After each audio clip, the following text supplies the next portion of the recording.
Oh no. So that might be one of the reasons they're delaying it a little bit. What is up, everybody? Well, if that's the timeline, Once again, that's the I'm timeline. There's nothing they can do about it. But they're like, oh, this is a little similar.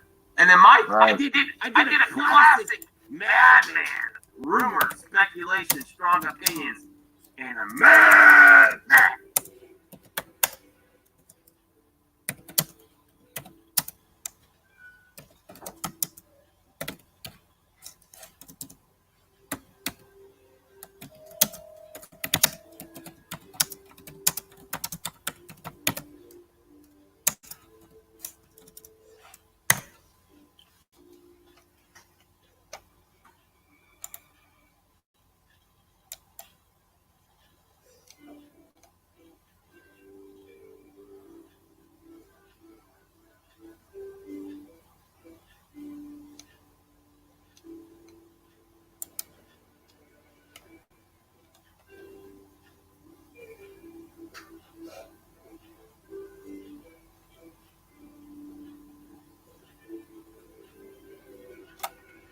So it doesn't run 4 streams simultaneously.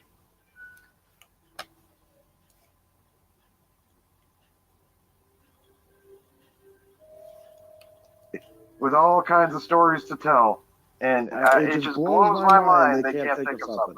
Really? I mean, really? You gotta be that similar? I mean, Obi-Wan could have gone on multiple different adventures. He didn't have to stay on Tatooine, so we didn't have to see Baby Luke. I don't understand what the problem here is, Max. I don't get it. Or the other possibility is, besides the baby problem, because they kind of got they don't want to have another show starting out with another Star Wars baby like Muppet Babies, and Obi-Wan taking around baby Luke for a little bit. It'll be too similar to Yoda and the Mando. The other situation is that they are not ready for another Star Wars film. And they want something, so they're going to try to change it. Obi-Wan back. It was a film first, and then it was a series. Change it back to a film. So they have something to release in the theaters because they're not ready for the High Republic or Old Republic or whatever they're doing. Well, that gives me a great thought. What if they went to Deborah Chow and they're like, you know what, your Mandalorian episodes were so darn good.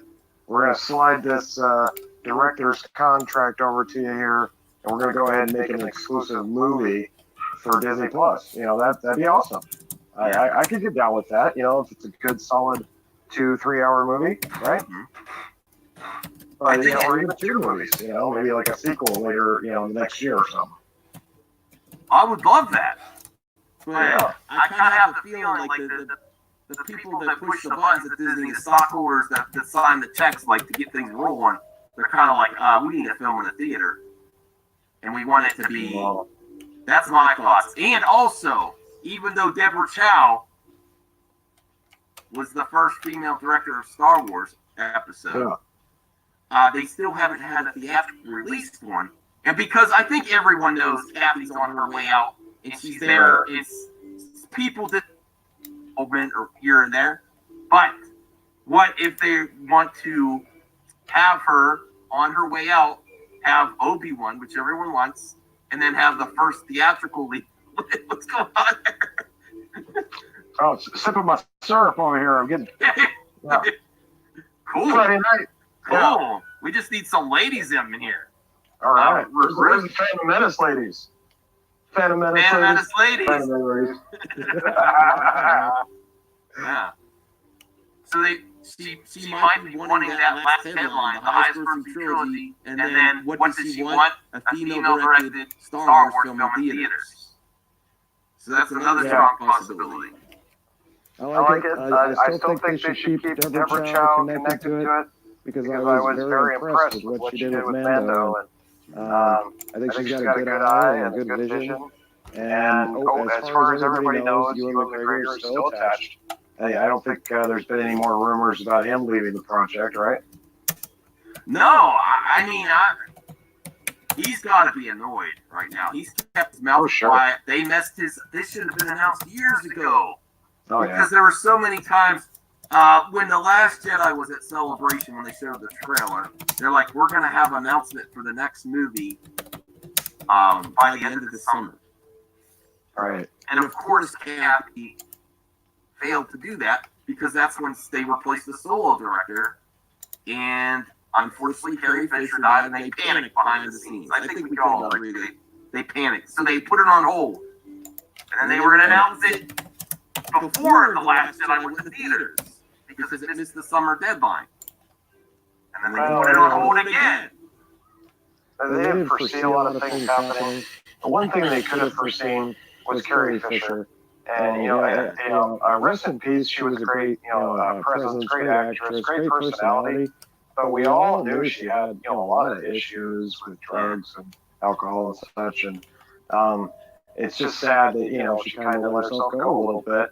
And to put a whole franchise kind of on her back like that, after she hadn't been acting for years, it was just stupid from the get-go. They should have wrote the story out for Luke Skywalker, but that's my gripe, that's my battle, my ship I'm going to go down on, and that's, they did it all wrong, Max. It should have been Luke Skywalker's story the whole way through, but they tried to put it on Carrie Fisher's shoulders, and like you said, it backfired. Yeah. Yeah. I think that my honest speculation was that after she died, they panicked because what was the go-to thing? Film and fix it later, Band-Aid at the end.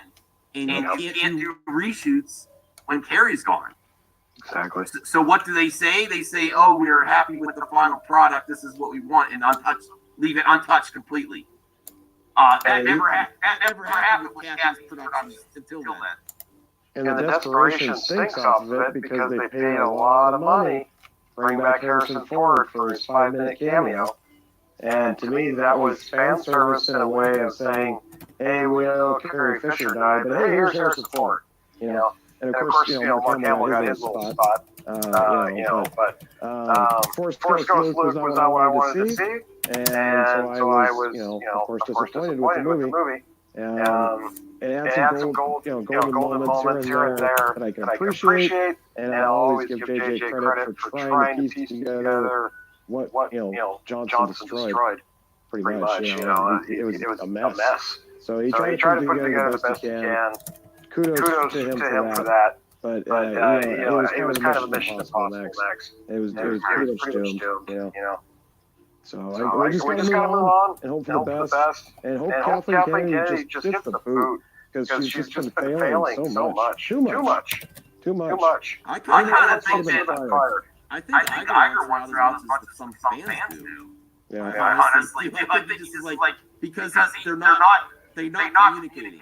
That's the other thing. I'm like, this proves that the communication. There's like two separate Lucasfilms happening. The one with Favreau, Filoni, and their crew that's getting everything done, that's getting the green light for all their projects. No problems, no leaks, no nothing. And then there's the other side where Kathy's having meetings about nothing. Nothing ever comes of it. Everything falls through. Fire directors, reshoots, or we have to delay production. And I watched the Grace rate. I watched my girl Grace today, and she was on fire, and she said it's delayed indefinitely because the source that she has says that the people, they were ready to film. How can you do this? Oh, the scripts are bad right before they're ready to shoot. So they basically had people on set ready, and they were let go from their contract. So if it was delayed for a little bit of script doctoring, they might keep the people, especially with the big pockets of Disney, they might say, oh, we're going to keep you, and you're just going to have a delay. No, they're let go of their contract.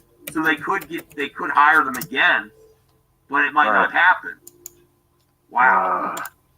I don't understand this. They already, there was that article that came out not too long ago about after The Mandalorian, had its season finale, that Disney Plus, subscribers dropped dramatically. Like they had a big drop. And, we saw that coming, but you got to have something to back it up, man. You got to keep us coming back. And, the Clone Wars is cool, but not everybody's into the cartoons. You know, a lot of fans just like the movies and stuff. So they're dropping the ball again, Max. It's not good. It's not good. Well, people were pointing to the thing at Celebration where she said the scripts are done. We're ready to shoot. People were saying she's lying, which is a cool. I think that's a valid hot take. You could take it that way. Think she's lying. My take is she didn't know. She's so out of the loop with what actually getting done. I don't think she knew. There's lots of reasons to delay it. One is to get that. I know some sequel fans are in here, and I'm not bashing your sequel love, but you have to admit, I think even if you like the Disney trilogy, that Kathy has failed to get things done, and it's a disaster the relationship with these young directors. And it really is. It's a disaster. Just think if you thought you had the okay and you thought you were doing it right, and then all of a sudden you're ready to shoot. Snowdub. I'm subscribed to him. I think she's out of the loop. I hate to keep bringing it up, Max, but like Solo, you know, when she really dropped the ball on Solo, right? Yeah. Those two directors, the Lego directors, I forget their names. Oh yeah. I'd love to see their version. I still am really curious on what they were trying to put together, and the fact that they had 75% or more of it already shot, and she just stopped it right at the end, lost all that money, had to bring Ron Howard, and it was just right then and there, you know, the company should have realized that this woman just doesn't have this under control. And then, of course, Solo flopped really bad. And, you know, whether Fan and the Menace had something to do with that or not is, still up for discussion. I think it was just a bad movie. And we all knew there was drama behind it. And nobody was interested in seeing what got, Frankenstein together. And once again, we get another Frankenstein project with this most recent one, Rise of Skywalker. And it's sad. It's sad. It's not planning ahead. You look at Marvel and how they, put all those pieces together to bring us to an epic conclusion.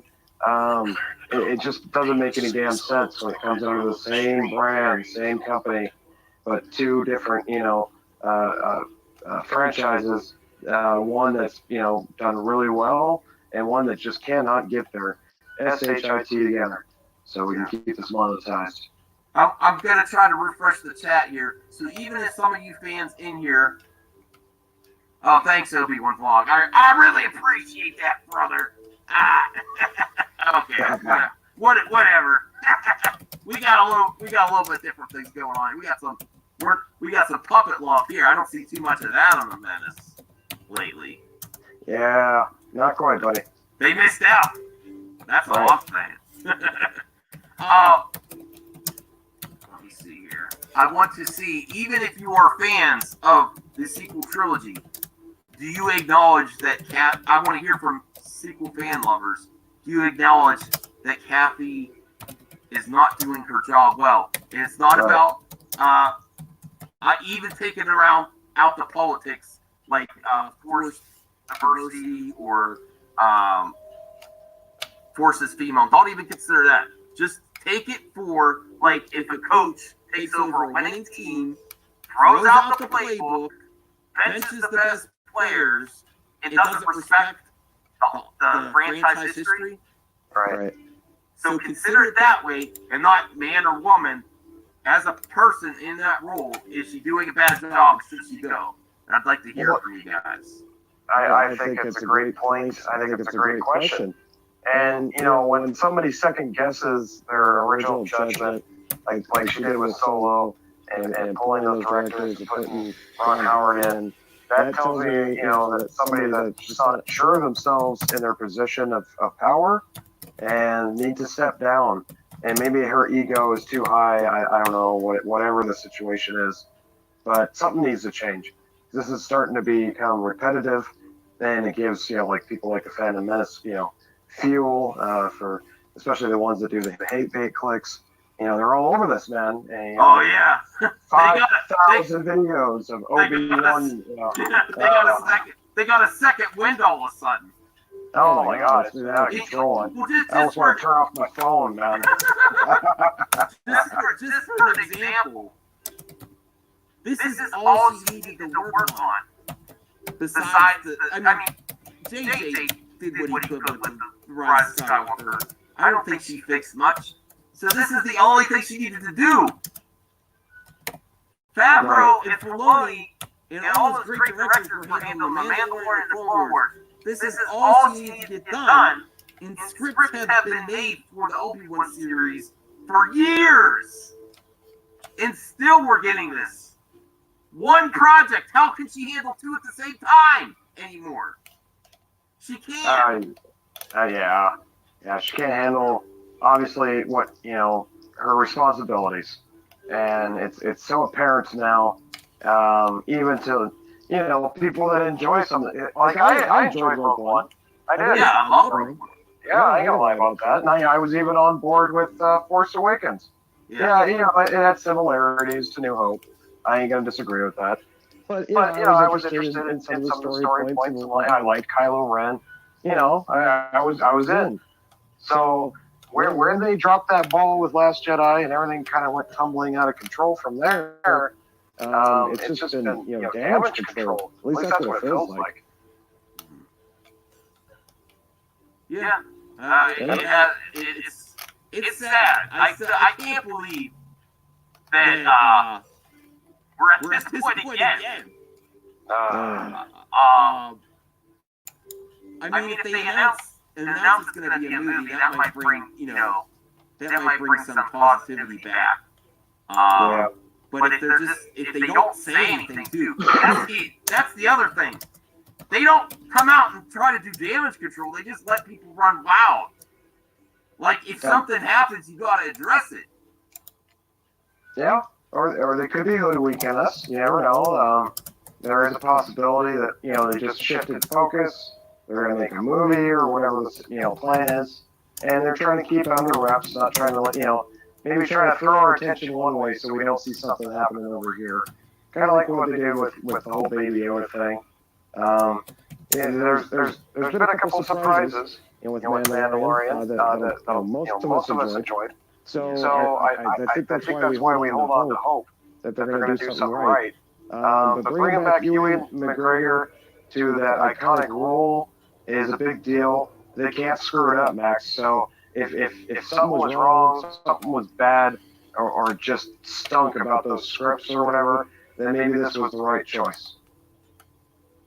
It's bad either way, though. Like, if she's out of the loop and she didn't realize till they were ready to film, or the other possibility she knew all along, and then she waits till they're ready to film, costing Disney money. Like, right, that's when you make the decision. That's pretty bad. Either way. My personal opinion is she's out of the loop. And she doesn't know what's going on. She's having all kinds of meetings with stuff that never happens. And I just think Iger and Horn don't want to deal with it. They keep announcing one thing. They're on completely two different pages. Oh, Star Wars only is here. Okay, I wasn't expecting you, brother. Okay. Hey, Star Wars only, I thought you were going to be busy. Yeah, bro, I just got back. What's going on, man? Oh, man, you had a quickie. That was fast. they got pills for that Star Wars only. I sent him a message. I'm like, don't worry about it, brother. Get it. Yeah. I wouldn't do anything crazy like that, thankfully. Okay. No, I would have. The opportunity arose, sure. Oh, okay. Well, Jolly was getting jealous up in here. He's like, what am I doing with you, Max? What the hell? Right. I was at the wrong party. Yeah. Are you feeling better? I didn't comment on your video, but I was watching earlier. Saddle a horse. Yeah, dude, everybody was like really reacting kind of crazy to it. Like, my voice was just slightly deeper than normal. And everyone was like, are you okay, Star Wars only? Are you sick or something? I was like, I guess so. It's the Florida water, honestly, man. Florida's known for like having really bad water. So I bought a filter today, and that's helping a lot. But yeah, Florida water tastes like ass. You having fun down there? Yeah, as much fun as I can. I mean, there's a lot to do in Orlando. I saw 1917 one night. The Bad Boys for Life movie after, and I mean it's a nice place to be around and everything. Traffic's awful low. Jesus Christ, no one in Orlando knows how to drive. They're always going like 10 miles under the speed limit. But I like it, man. It's a good place to be for a little while. Do you have plans to go to Galaxy's Edge? Yeah, I'm gonna go there. I think Sunday and a little bit next week, probably. And so I'll definitely I'll be at Galaxy's Edge a lot over the next 6 months, just because I'll probably get the park pass thing for Disney for the good while, and just I got some friends who work over there and everything that I'll be able to hang out with, and so it'll be a nice little fun time. Cool. So there's actually a lot of Star Wars news going on. My pal Ruthie's here too. Ruthie's a nice person. She is a fandom minister, but she's a pretty genuine girl, and I'll bring her on now. She's actually a big fan of Snow Dove music. Oh, really? Okay, yeah. Great. Hey, Ruthie. Hi, how are you guys? Howdy. Hi. Hey, Hi, Ruthie. Hi, Snow Dove. Hi. I just got at work right now. I work at a hospital, and I just woke up too a while ago. So thank you for the shout out on the. Yes, I'm going to be starting a cooking channel soon, and I've been asking a lot of my friends what kind of food they like and dishes, and I reached out to Mad Max and French toast. I got it. I can do French toast. Basically I'm gonna make videos on what I like to do on YouTube, and I've had a lot of people say, "Oh, why don't you start a channel?" Well, I'm not really into the whole political stuff about. I voice my opinion, but my real passion is food. And that's what I want to bring to YouTube, just what I like to do on my off time, and that's cooking. I really enjoy that, and I hope people enjoy my videos. I'm not really good at editing and stuff, but I'm going to try my best, just to show what I'm passionate about. Cool. That's pretty much it. I like to eat. I like to watch it too. Yeah, Snow Dove knows. He's seen my food on Twitter.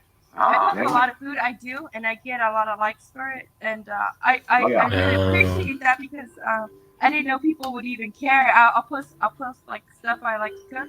Mostly it's Mexican food. I am half Mexican, and I like cooking, and also Southern food. My daddy's from the South, so those two are the main.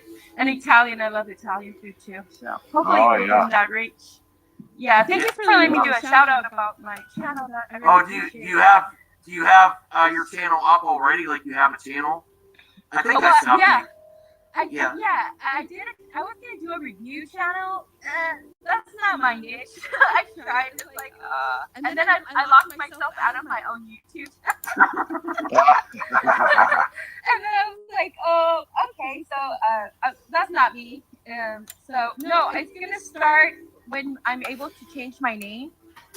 Because I'm not gonna put myself out there if no one's gonna, know what my name is. I changed my avatar already. That's my logo for it. It's gonna be called Cooking with Ruthie.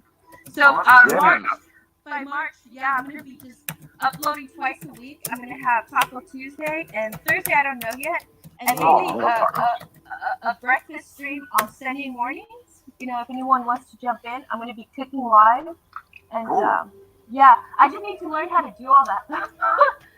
I know how to load up my stuff. Mad Max, I can't do. Those are really creative, but I'm learning how to do all that. So that's just what I'm going to be doing. I really like fish tacos. Fish tacos are my favorite. Oh, you know what? I have my own San Diego, because I'm from San Diego. I have my own San Diego version of fish taco, and it's really good because I put Mexican pico de gallo sauce. So hopefully it'll be pretty cool. Yeah. I'm gonna have Taco Tuesday. So Every Tuesday I'm gonna upload a topic. Well, that's great. You can probably still comment on. I think you've heard about the Obi one. What's your thoughts on that? Oh God, I've been crazy on Twitter about that. I'm gonna do it brief because I do have to start soon. But Okay, sure. Kathleen Kennedy, it just shows time and time again that she's just not credible when she wants to get a project done. And I think she just needs to let the people who are doing the projects let them do their job. If you're going to hire people to do their job, trust them and let them do it. If you keep interfering every single time with creative process, that's not going to let you grow as a company. And her as she's just not doing her job as far as me seeing getting projects done. She's fired people in the past because she doesn't like their script. Dude, stop being so on people and let them have their freedom of expression when it comes to their own movies. How they want it in their version. No, but I disagree that like in the trilogy with J.J. Abrams and Ryan Johnson, I think that as the president of Lucasfilm, she should have had overseen it and say, okay, you two need to collaborate together to make this trilogy work together, and you have to make the stories connect in a very, at least connect in the way where both of them are on the same page, and they just didn't do that. And I honestly agree that she should have taken a stronger edge on how she's running Lucasfilm, and she just shows that she doesn't know what she's doing. If she can't trust in the people that she's hiring to do their job, then how is she going to succeed as a president? And I just don't see that happening. She's not. She's incompetent. She's not being creative. Yeah, to an extent, very incompetent. Right. And I do feel like the trilogy was not done in a proper way. And this is the last trilogy. This was supposed to be the most epic trilogy of them all, because you're going to end the story of the legends. And it didn't happen, in my opinion. I always say that, in my opinion. I give my opinion on how I feel about things. I can be a little strong about it sometimes, but it's all right. Everybody has an opinion. Don't agree, but that's why we're doing. That's why we're on these streams. To give our own opinion on things that we believe in. But yeah, Obi-Wan, I was really looking forward to that. I really wanted to see it done, especially with Big Wire and the project. That's epic right there. Him coming back. Yeah. And I really hope they work it out, and that we do get a good stream or movie, whatever it is. But I really love to see that. I'm enjoying The Mandalorian. I really like it. Clone Wars coming back. I can't stop thinking about Luke Skywalker and what happened to him. It brings a tear to my eye, Max. We should have got more Luke. It kills me every time. Kills me. I kind of want to hear Star Wars only. Okay. Yeah. No, go ahead. Star Wars only. Oh, I was gonna say I was kind of wanting to hear his position on all this chaos with the Obi-Wan. I watched a little bit of your vid, Star Wars only, but I didn't catch them all. Yeah, I think it's another, I wouldn't say disaster in the making, but it's truly disappointing, because she said in August, when they announced it at D23, that the scripts were written and they had a director set. I mean, it literally seems like everything was going perfect for this. And suddenly, out of nowhere, they reread the scripts and they go, you know what? I'm not feeling it. And then they delay it, and they shorten it from 6 episodes to 4 reportedly. It just seems like one of those things where, if it's too similar to The Mandalorian, which is probably one of the reasons they didn't want to do the script, is because it was basically Obi-Wan looking over baby Luke and baby Leia. It's one of those things where it's like, how did you not know it was going to be like The Mandalorian when you approved the scripts? Did you not read the scripts? Why are you delaying it again for script rewrites right before production starts? You had 5 years of development on this. Yeah. It could have been planned a lot better, and it should have been planned a lot better. I mean, Ewan was waiting. He was waiting. He kept himself quiet for this. And he's an executive producer on it, so he has a say in it and everything. I mean, this is the thing that pure fan service that fans have been wanting for and creating for years now. And so the idea that they're delaying it even further to work on the story, if anything, the people who pay the most are the fans. And I know Ian McGregor said that they're keeping the same release date, and that doesn't make a lot of sense to me because if they start production in the summer like they're supposed to, then the show would come out in like sometime 2021. But if they're starting in January of 2021, I mean, they could get it out sometime in December of that year, but it seems like a really rushed production if that's the case. And we know how that goes with Lucasfilm. It seems like another mistake in making. Yeah. Hey guys, I gotta go. Okay, well, thanks. To all of you. Yeah, we'll come by again, Ruby. Okay, you guys have a great night, and I appreciate letting me talk about my channel. Bye. Oh, yeah, we'll check it out for sure. Tuck around, Ruthie. Okay, bye. Good night. All right. So I Now think. back to a jelly sandwich. So this also raises some more questions. Like, what are they? Can they announce another movie now that they're having this disaster? Can they say, "Oh, we're going to start on the Old Republic or the High Republic or whatever they're doing," or are they going to try to shoehorn the series? The movie, it was a movie first, it was a series, then shoehorn back into a movie to fill in the slot. Because I do think Disney shareholders and the people that give the money to go green light, start, Kathy can develop everything she wants, but they still have to go to, I believe, you can correct me if I'm wrong, Star Wars only, they still have to go to Horn and Iger to get things rolling for real. It's one of those things where, like, Jon Favreau approaches them, let's say for The Mandalorian, and says, I have an idea for a show. Kathleen Kennedy approves it, and then she talks to someone like Alan Horn, like you were saying, and he also kind of co-signs it in a way. I mean, they can definitely put the foot down if they want to, but Lucasfilm has a lot. It's not like Marvel, where Disney's heavily involved. Lucasfilm has a lot of freedom from Disney, and that's important. And you can see that with almost every decision Kathleen Kennedy has made, with the script rewrites, with the director changes. This is all a result of Kathleen Kennedy, not a result of Alan Horn or Bob Iger.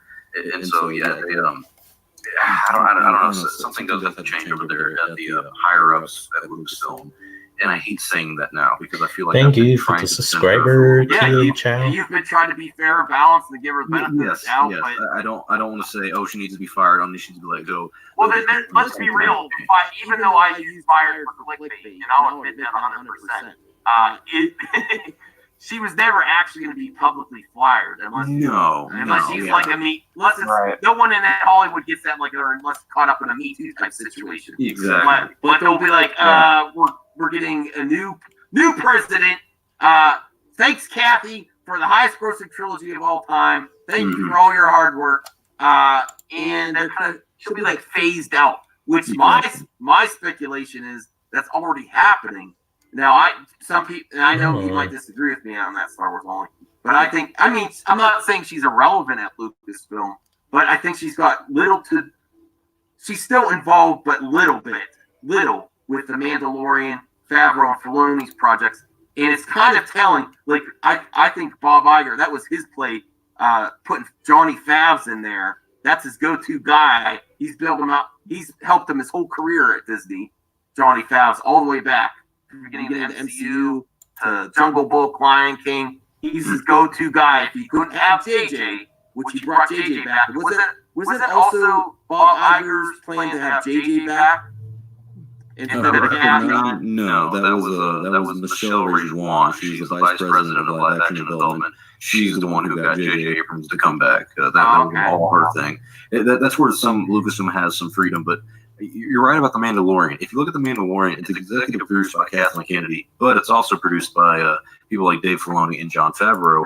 And the production, out of every Lucasfilm live-action project that has happened over the past 6 years, that is the only one that has had smooth sailing. And that's because Jon Favreau has so much control and has so much freedom with that. And he brings in a lot of directors. And if you look at what's happened with those directors, they're going on to do other stuff in Lucasfilm. Dave Filoni, of course, is using it as a learning experience. You have Rick Famuyiwa who's coming back for season 2. Then you have Deborah Chow, who's supposed to be the Kenobi show, and then you have Taika Waititi, who's rumored to be the director of the Star Wars films. It's kind of crazy to think that Jon Favreau is the guy who's really setting the seeds for the future of Star Wars. And to your point earlier, Max, about her kind of losing some power in a way, I wouldn't say I see that, or I don't think that's happening, but I do think she is setting up for her departure from Lucasfilm. Like, let's say she does leave in 2021. I think she's kind of set it up where it's going to be between, like, Michelle Rejoin and Jon Favreau are going to have a lot more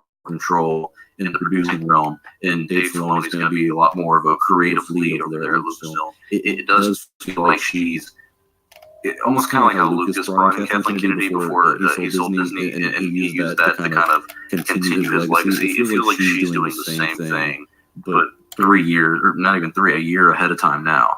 And so it'll be very interesting to see. 2021, this might be an interesting year for Star Wars, but 2021 is going to be one of the most interesting behind-the-scenes years for Star Wars history. And I'm excited to see what happens, because my big question is, who replaces her? Let's say it's not Michelle Rejoin. Let's say it's not Jon Favreau. Let's say it's not Dave Filoni. Because it's like, I'm going to be 100% honest. It's not going to be Dave Filoni. Like they're just not happening. I think that's it. Yeah, and so the question is, who's next? And I think that's the question Disney's asking themselves right now. So that's my 2 cents on it. Correct me if I'm wrong. See, Favreau, he did the original Iron Man, correct? Yes. Right, okay, so he actually, it was kind of right on him. You know, it was either sink or swim with that movie to really kind of set up the ball going forward with Marvel. He stuck the landing. We all loved it. It was a great movie, Iron Man, the original Iron Man. And, of course, it spawned off sequels. They brought in Max Fury to kind of tie up those extra credit scenes. And, years later, we got, some great outcome with the Marvel movies. Now, if they're doing the same thing here with Disney and Star Wars, they're going to stick Favreau in there to kind of plant the seeds, like you were saying, Star Wars only. I think that's a good play, and I think they're onto something. So, stick with what works, and it worked for Marvel. I think it can work for Star Wars. There's lots of galaxy out there. There's lots of stories to be told. They just got to quit settling on the nostalgia factor and break the mold and give us something different that we've never seen before. That's what we're missing. We haven't had that yet. Yeah, you're right. Yeah. If they do replace Kathy with Jon Favreau, having Michelle Rejoin there already helps with that. If Disney's concerned with the perception of replacing a female with a male, I'm not saying they definitely would, but having her already there, it just makes so much sense. And everything, look how fast Favreau got this together, The Mandalorian. He wrote the first 2 episodes, I believe. 4, yeah. I mean before he pitched it. Mm-hmm. Or you said he wrote 4 before he pitched it? Yeah, he wrote 4 before he pitched it, because I remember Chapter 5 was directed and written by Dave Filoni, and that was something that Dave kind of wanted to do. Okay, so that was great. He wrote those 4 because those were really strong episodes. Yes. The 5th is one of my least favorites. I still like Filoni. I like the first episode. People like to crap on that too, but I thought the first episode was great. I just didn't like the 5th one. But look how fast and smooth everything went. No delays or nothing. Just went straight sailing. That just proves the confidence that they have in him, and they're completely different on different pages. I still think that. I don't see any even communication between them really. Like Bob Iger will make all kind of announcements, and Kathy says this other stuff that never happens. I don't know. I think this is the result of actually. I could see why they didn't replace her right away. Let her go out gracefully, if you call this gracefully. But this is also the result of not doing it. It's not doing the job. I think she's a great producer in her previous roles, but letting this linger like this is creating very damaging right now. And I think only having the Clone Wars right now and not fixing this and not correcting and making some type of official announcement, just letting leaks and stuff come out is bad. Well, they just produced the movies back in the 80s. It's been around a long time. It's maybe time for us to hang it up we might get lucky and maybe she'll just bow out, retire. That's always an X factor. Yeah, there's a lot of possibilities with the future, and Max, you're talking about earlier how they might not want to replace her with like a white male like Jon Favreau. And I'm not saying that's definitely how they're thinking, but if they are considering that, that has a perception in certain people's eyes. It's something I'm sure that's in their subconscious, in the back of their mind. But I think a good argument for them to hire anyone besides another female would be, well, the past two Lucasfilm presidents were female. The lady before Kathleen Kennedy was Micheline Chow, and the Lucasfilm president role has taken on a whole different light since Lucas has left, because people always thought, well, George Lucas runs everything at Lucasfilm, and he didn't. He really did not. He definitely did not deal with the day-to-day activities over there at Lucasfilm, because it's not that he didn't care. He had other interests and other things he wanted to do with his life.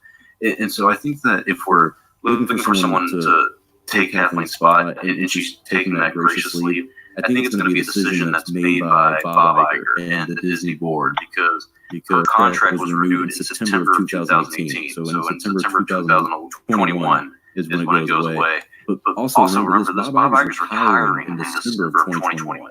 So he's going to do what Lucas did, and probably pick another Lucasfilm president, and we're going to have to deal with that man's pick for the foreseeable. I mean, Kathleen Kennedy came in at 60-something years old, so it was already kind of given up. This is going to be a 10-year venture, maybe 15, but not forever, not a 20-year. We're not going to be dealing with this for a very long time. The next Lucasfilm president, depending on who they are, and of course the age of this person, we may be having a Lucasfilm president for a good 10 to 20 years, and that's a long fucking time to develop content. And it'll be baffling, because I'll be 40 at the end of that if they do 20 years or something. It'll be God, it's kind of crazy to think that the future of Star Wars can really be determined within a year's time, because Bob Iger changing as CEO for Disney is also going to change things a lot over there, and who knows what can happen. Yeah, God, it's old. I had an effect. Well, what's going to happen with the other movie projects now? Because they were starting to hint at other stuff, but they can't even announce it now until he handled this Obi-Wan business. Yeah, that's what's crazy. There's supposed to be an announcement for a director for the 2022 film, and that was supposed to happen in January. Well, the days are ticking. We're almost done with this month, about another week, and we haven't heard anything. And I think with the bad PR that you're having with the Kenobi show being delayed and whatnot, one thing that annoys me is they haven't come out and officially said anything. I feel like they could get on top of these stories a lot easier if they just made a lot of official announcements saying, yes, we're being delayed, we're working on the story, we're improving it, because we want the fans to be happy. That would be something that a lot of fans would appreciate. But it's always just these great sources like a Hollywood Reporter that has to confirm this kind of stuff. If they would do that, it would be a lot better. And if they would come out now and get on the bad PR side of the Kenobi series and says, well, that may be delayed, we're happy to announce this director for this film set in 2022, and just give us a hint at the story. Don't reveal too much, just a small little hint of what timeline it's in and what the story may or may not be about. That would help out a lot, but who knows what their idea and thought process is over there right now. It's like they wait to Celebration and announce stuff, and then it's not true. That's crazy. They took the stage at D23, which is a big Disney expo that they have every year, to say, hey, we're doing a Kenobi series. And now it's like, well, nothing happened with it. Nothing came to fruition so far, and we're going to have to wait even longer. And it's kind of like they were playing their cards real safe with the announcement anyways, of saying, yeah, the scripts are written, we start production next summer, and that was really it. But now you got the movie that we don't know much about. We really have no idea what's going on over there at Lucasfilm anymore. And it's kind of good for them, but for fans, it doesn't give us anything to look forward to. And that's bad, because if you're not building hype, if you're not keeping us active, then we're going to die out. That's what I was just telling Max, is they hit us, with a nice solid hit with The Mandalorian, but they didn't have a real good follow-up. and the Clone Wars cartoons just not enough, man. There's a lot of people that just, don't watch cartoons. And they're still, rabid Star Wars fans for the movies, and now maybe the show. So, to not have a follow-up kind of ready to go, at least a trailer or something, to keep us hooked in, that was real bad marketing, man. They've been dropping the ball a lot. It's just like with Baby Yoda, the toy, it was cool they kept it under wraps and made it a surprise. That was smart. But not to have a line of toys to rush out for the holiday season. Wow, another ball dropped. So there's just been a lot of F-ups going on over there at Disney. And somebody needs to pull their head out of their ass and just figure out what's going on. We just need monsters and some lightsaber battles, a couple ships flying through space, blowing some stuff. How hard is it, man? Jeez. Yeah, Star Wars fans aren't the smartest group in the world. They're not too hard to please. Just put some characters in there, and we're happy. And thank God they're committed to the Mandalorian, because literally right when season one's production ended, and then the show came out, they kind of automatically went into season 2, and we're getting it this fall. But disaster scenario situation here. What if they delayed that? What if there was production problems with that because they didn't like the script? I mean, there would be hell to pay, because that means we would get only the Clone Wars season 7 this year. Story group video game. What does the story group do? There's a whole group that's supposed to help with this stuff, right? They talk about. I mean, they take. They have a group called Story Group. They have a group called the Story Group. What are they doing?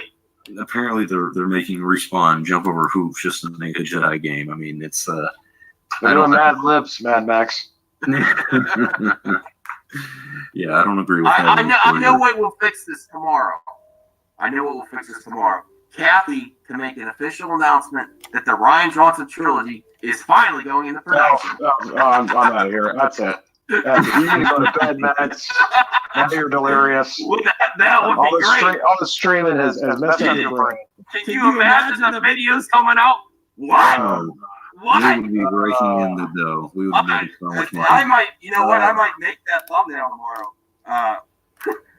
Obi-Wan delayed again for Rian Johnson. Rian Johnson trilogy going to production. Oh, you know what? Nobody would click on it anymore, because I don't think they believe. No offense, Star Wars only. I don't know how you feel now considering this, but me and him gone back and forth about this Rian Johnson trilogy. I'm in the minority. Even what's his name? Josh Lucas or something. His name. Remember, he was like kind of surprised when I said, "Yeah, I believe the trilogy still." Everyone like. I'm literally. I didn't like the Last Jedi, but I'm like the only Last Jedi hater and person who's like almost advocating for the Rian Johnson trilogy to happen. And I'm not gonna lie, I want it to happen. The reason being, I'm not gonna write another movie. I just want to see the fans denying it for years. Not that kind of people who were like, but people who were like so adamant about it. I just wanted it to happen just to see everyone's reaction. I'm almost upset now. It's like someone just doesn't like it. I'll blame you on it. You have a new sound. What the heck's wrong, Star Wars? That would mean like 10 more videos or 10 more years of videos. Yeah. Straight from the pool, you know what I'm saying?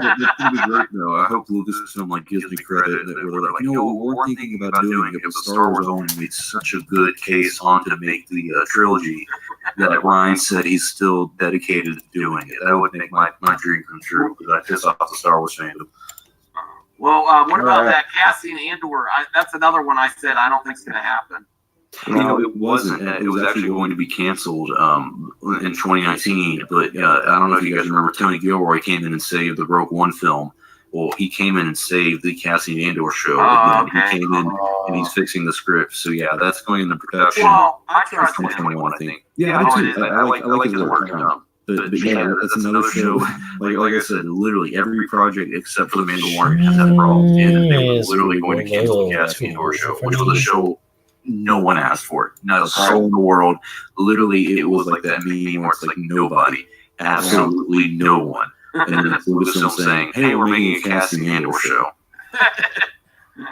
They had that ahead of Obi-Wan. They pushed that ahead of Obi-Wan. Before the Obi-Wan show too. Remember they announced that right after the Mandalorian show, I think. Yeah, I don't get it. Makes me sad. It So really many great stories that can be told, and that's what they come up with. It's just bad. It's just bad. Out of all the side stories you could have on certain characters like Boba Fett or even a Darth Maul series or following the Solo 2 timeline, if you will, out of all those story possibilities, they go, you know what we should do? We should make a character. And you know what it is? The reason they're making Cassian Andor show is because of the box office revenue from Rogue One, the positive reaction to Rogue One. And it to me, it's them not understanding what fans like, because no offense to the Cassian Andor character, but like Rogue One did not have good characters. And I remember leaving the theater, and for 6 months after seeing the film, I still had no idea how to say Cassian's name or what his name actually was. And that's not me being like negative to the film. I genuinely had no idea who the fuck he was. And the idea that they look at that and they go, you know what, it made $1 billion in the box office. Fans love the nostalgic factor of it. That's why it did so well. Why don't we bring him back and give him his own show? And they're doing it because of K2. They don't listen. Yeah. They don't listen. In fact, I've been crying for this for a long time, and so have a lot of other Star Wars fans, is we'd love to see what happened when Darth Vader hunted down the last of the Jedi. You know, it could be a really fun episodic adventure of him going around, you know, taking out the last few stragglers here and there, and maybe have the big baddie as Mace Windu. You know, he lived, and have him as like the final showdown or something. I mean, what a great story that, you know, and that's what we really loved about Rogue One was the last 5 minutes. Ask anybody. You know, that last 5 minutes of footage they put in made that movie. Without it, I don't think it would have been as good. You're just going to do a 4-story series like they're planning to do for the Kenobi series. If you're just going to do something like that, that's pure fan service, just do a Darth Vader. He does what you're saying. He just goes and kills Jedi. There's no real story to it. It's not all engaging. There's not a lot of character development. It's just him being a badass. It wouldn't be a waste of money. Fans would love it because fans love almost anything with Darth Vader. And it was nostalgic fest, and they love that stuff. But you know what would happen? They would get into production. They would realize, we don't like the story. They would shorten it from 4 episodes to 2, and then it would be like, come on, Han's bad feeling. Yeah. And then they really put Darth Vader in a pink suit. I know. I don't know about that. Maybe. The other interesting thing is I think I've talked about this with you before, Star Wars Only. The stuff that's well received by the fans is stuff they were not originally planning when they took over Lucasfilm. Like Rogue One. I know you're saying Kathy still responsible because it was a Lucasfilm worker, but it was just I believe it started as a Lucasfilm worker's idea. Just Rogue One? Yeah, they presented it and they went with it. And then the Mandalorian's also successful and looked well in the fans' eyes. And that was Favreau writing 4 scripts and bringing it to them. So the better quality content is coming from stuff they're not planning ahead of time. And the stuff they're planning ahead of time falls through the cracks every time or Frankenstein together at the end. Yeah. Oh, you're right. I mean, John Knoll, he was the guy who worked at ILM and then worked on the Star Wars prequel trilogy, worked his way up, and then wrote the story for Rogue One. And fans, I don't think it was a great film or really that much of a good film personally, but people love it and had a positive response to it. But that was a fan of Star Wars who happened to work for Star Wars taking initiative. Same with Jon Favreau, The Mandalorian. That was him approaching Lucasfilm and saying, hey, I have this story idea. And it's worked out really well. And it just shows that when you don't make them kind of like I don't know what you would call it, a production line where you just pump out scripts and pump out directors and stories from this executive team of people, the story group, if you will. When you have just independent fans who work on it and they collaborate with other people, you really get some good stories that really people respond very well to. Put some videos up, dude. Well, I think that's all I got for tonight. I mean, we've gone about an hour. I really appreciate you guys coming on. And, Daddy's stream went long. I'm exhausted, honestly. But I'm glad you're having a good time in your new place, Star Wars Only. I'm glad to have Jolly and Snowdub back. Tomorrow we're starting that the thing. Well, actually, it's going to be on my channel. but that's that group we call Stream Junkies, and we're going to be covering. We're going to be watching. Well, we're supposed to watch the Lost Missions of the Clone Wars, the first 2 episodes, and to get ready for season 7. Are you guys excited for season 7? Yeah, kinda. Kinda. Yeah, I mean, it's all right. I'm looking forward to it. I'm not as hyped as everybody else, but I mean, it's Clone Wars. Who doesn't like it? I guess it should be fun. Were you a fan of Rebels? No, I don't remember. I thought Rebels was pretty boring. Okay. Yeah, a couple okay moments to it. I mean, there's a few episodes I liked. Especially the ones with Vader, you know. Mm-hmm. So check that out tomorrow. It's going to be you guys. You'll probably be if you're busy or not. But anyone watch right now. Tomorrow, 8 p.m. Eastern time, and I'll try to be back with a War Council soon too. And Macho Snow is coming soon. That's a Macho Snow. We got to work that out. I think that's all I got for tonight. I'm streamed out. You should be. Even forced you to start drinking, Max, so you know it was bad. Oh yeah, a 4-hour stream. I said that. I said, Darth Blanca, I can't do this.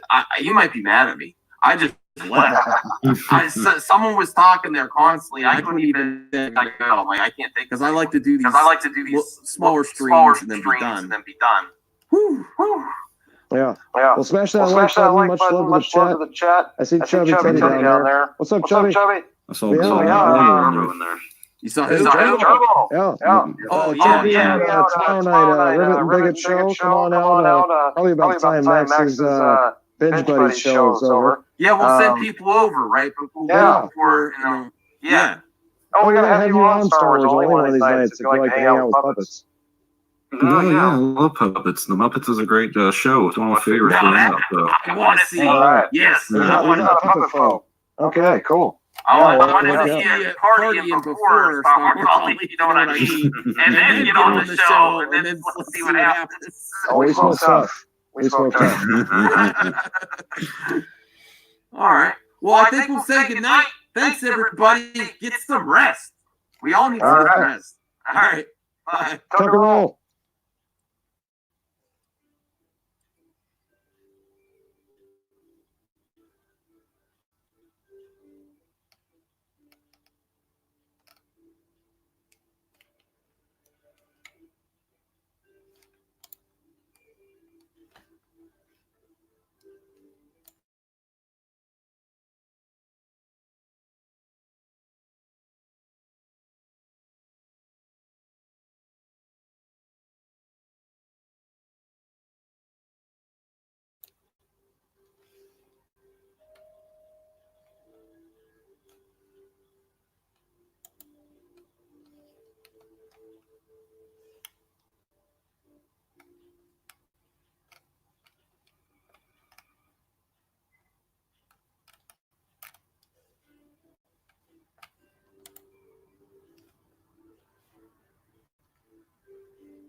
Man, Gina's got huge tits.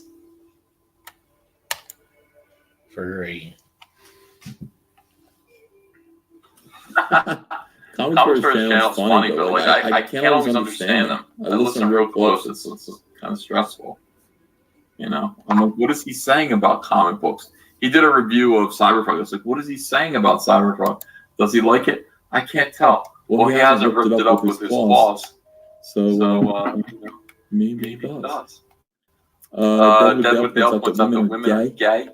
Some of them are. You know. Probably fruity if you don't like that booty.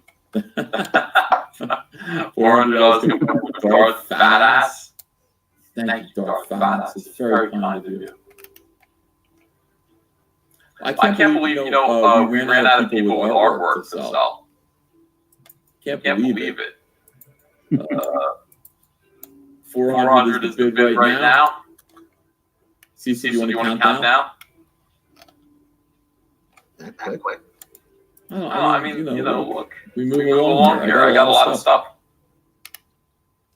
Sure. Let's What are you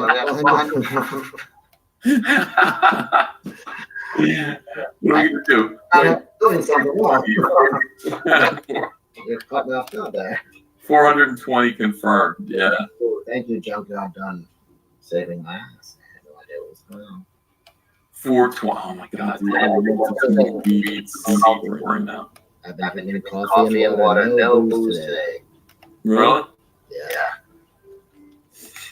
You don't want to smoke any of the pot with me? I don't smoke pot. That's for hippies. All right, so 420 for Junkyard Done. Do you want to count down? 450 confirmed. Darth Fatass. Darth Fatass. Have you heard the legend of Darth Fatass? I'm hearing it now.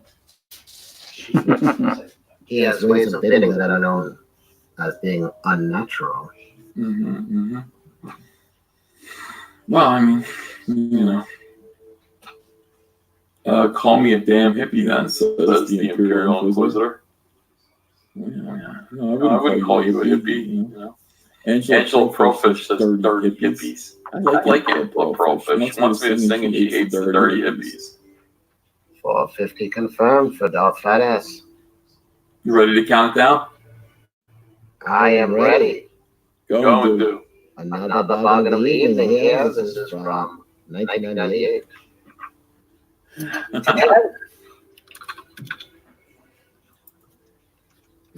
9, 8. Wait, I've got to put that in the chat. 1,000 for Cecil to unmask. Never. 7, 6. Now's the time to make your move. 5. I don't think Lizzo fans are hippies. 4. Ready Love Work Bomb 1988. 3.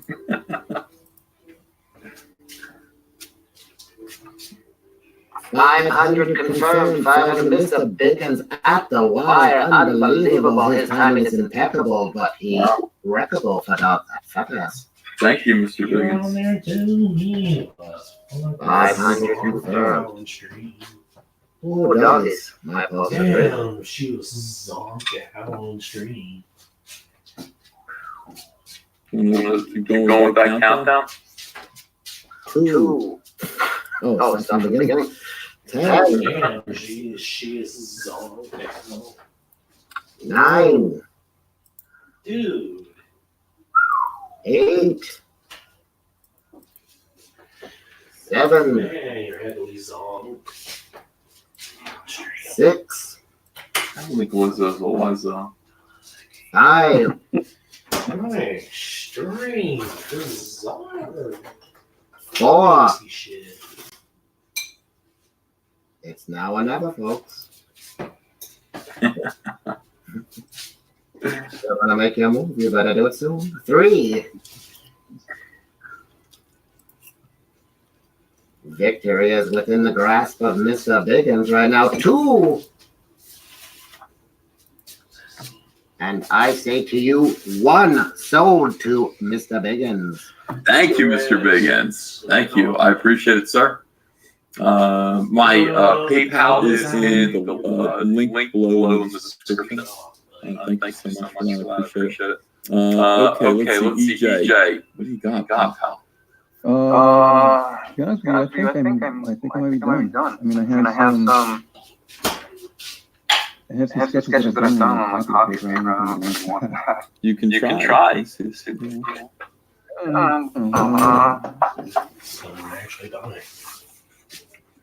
So a couple of months ago, you guys did Drawing Fire.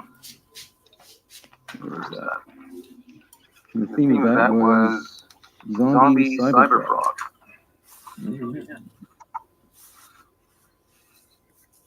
All right, so this is just done on regular copy paper, nothing special. It's when I'm at work, I spend my lunch hour doing doodles.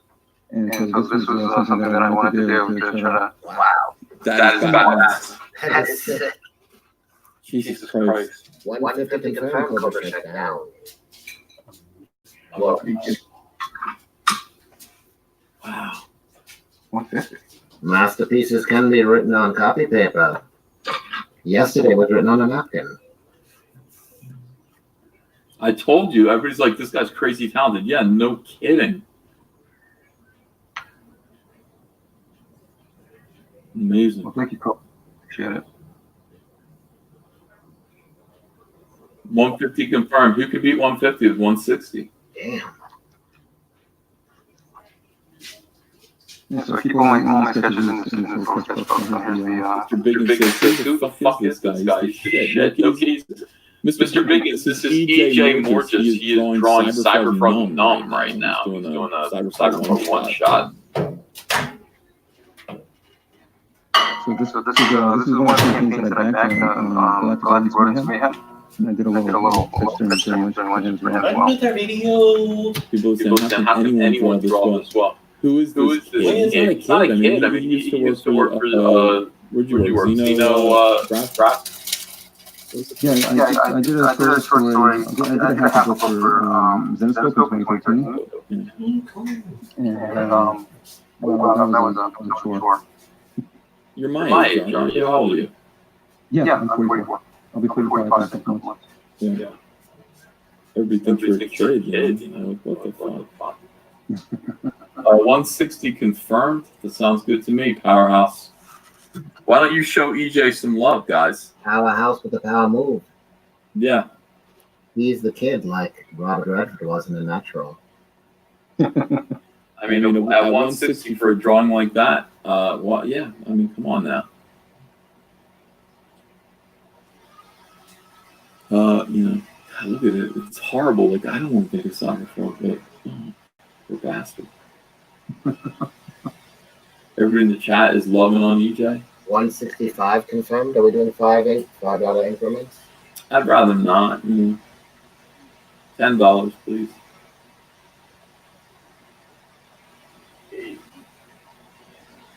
Comic for secrets. I forgot who I PayPal to. What did you win? PayPal to me. What about later? Was it Joe Ball? Did you win something from Joe Ball?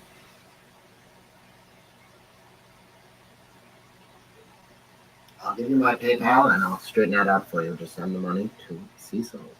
170 confirmed. Nice. Cobra Strike down, but not out. He's back on top.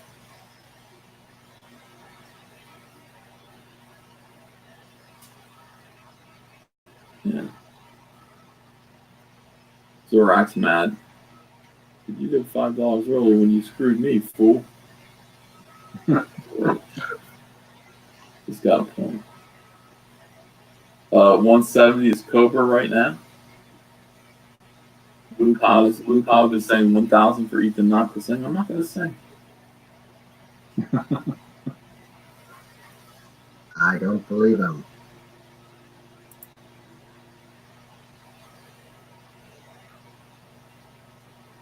Lollapapa says, I still can't believe Cecil got $500 for that. Dad, I wish I could fuck Lollapapa.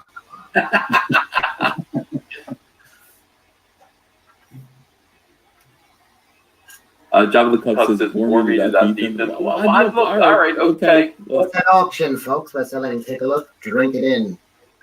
Let's count down. 10. There's a dual bonanza going on right before your eyes. 180 confirmed. That's how to do it. Boom. 180. Now let's count down again. That's what we do. A little pressure on. 10. 180 confirmed.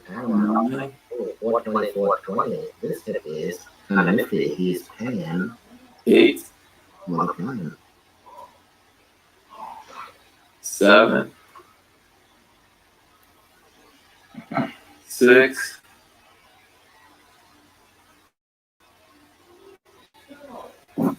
5. Damn, pieces of shit. Cobra is freaking out. Take 185. What do I do? It's up to you. It's up to you. EJ, we're gonna.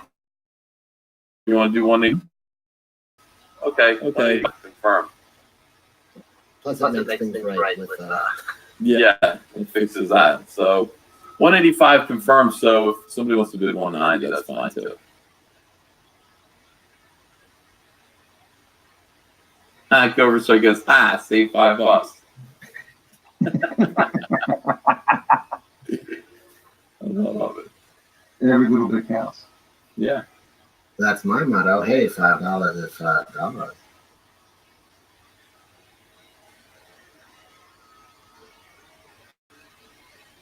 Zorak's pissed at me. All right, let's call it. We're gonna count down. Comics for just bid 200. Sheesh. I mean, 10. Farmhouse at 190. 190. Yeah. You got it. 420, 420, 190. Whiskey Bacon at 200. 200. All right, Whiskey Bacon. Nice think whiskey. Whiskey Bacon. It is worth more than 200. Two of my favorite things in life.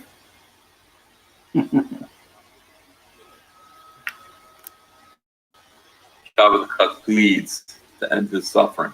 Jabba the Hutt, you don't have to be here. There you go.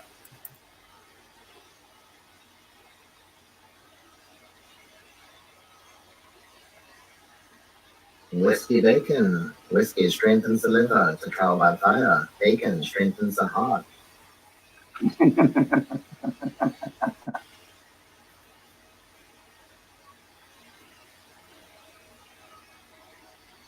Remember, ladies, give your man a nice meal of steak and eggs every morning. Keep him healthy.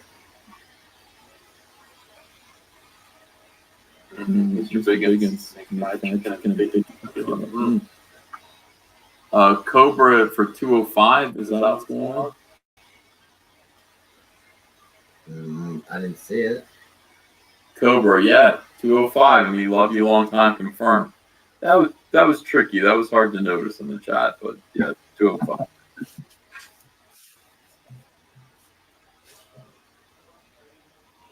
Cobra Shutdown sweeps the legs of Whiskey Bacon. 205.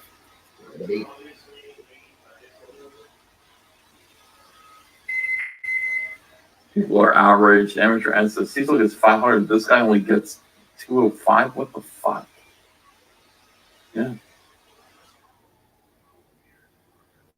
Amateur can suck my dick. Yeah. Wow. Nice. Sorry, there we go. 225. That's good. Thank you, Whiskey Bacon. Thank you. Whiskey Bacon, keeping a chicken at 225. Stay alive.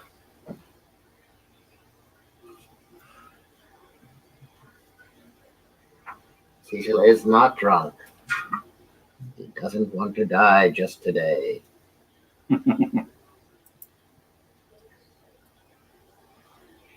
I am thinking about going back on my finishing sober January up, even if it's only 6 more days. Except for the drinking stream on Yellow Flash tomorrow night. But then after that, I need it.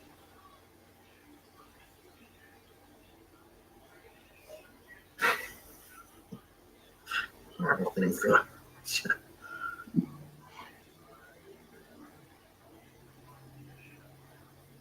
Kick Cecil. Kick Cecil. Hey, Terry Press, thank you, Antonio. Cash grab just crossed $174,000. 174. That's right, 174,000. Wait, let me check. Oh no, it's only 75,000. Yeah. The party. I was gonna say, well, what did I miss? What did I miss? Yeah, really. All right, let's count down. 225. Let's see what happens here. 10, 9, 8, 7. Whiskey Bacon is like, let's go with the countdown. 6, 5, 4, 3, 2, 2.5, one. Sold to Whiskey Bacon for $2.25. Thank you, Whiskey. Beautiful. That is all. Very nice. I don't know. Am I too tired? You want to end it? You've been going for what? Were you up since this morning on stream? I have like 20 pages to sell, but I'm too tired. Do one more. All right, go to bed. All right, we'll do one more. Heather Swain, our dear Heather Swain. And the moment we get bargains. When you get the deals. Heather Swain sitting in her room or inside her house. This is this right here is Chelsea. That's her art. The Powers CNN in 1998. Fucking awful. And Heather gets out of her chair and looks out the window and sees, what she sees, which is the alien invasion. So it's a nice 6-7 panel page of Heather Swain, if anybody is interested. Ray Corbell says, really pimping Heather Swain out? Well, yeah, because, that's what the book is. 200 confirmed, 210 confirmed. Thank you guys, appreciate it. And I wonder where we're at totally right now. I wonder what our total is. But yeah, so it is fun.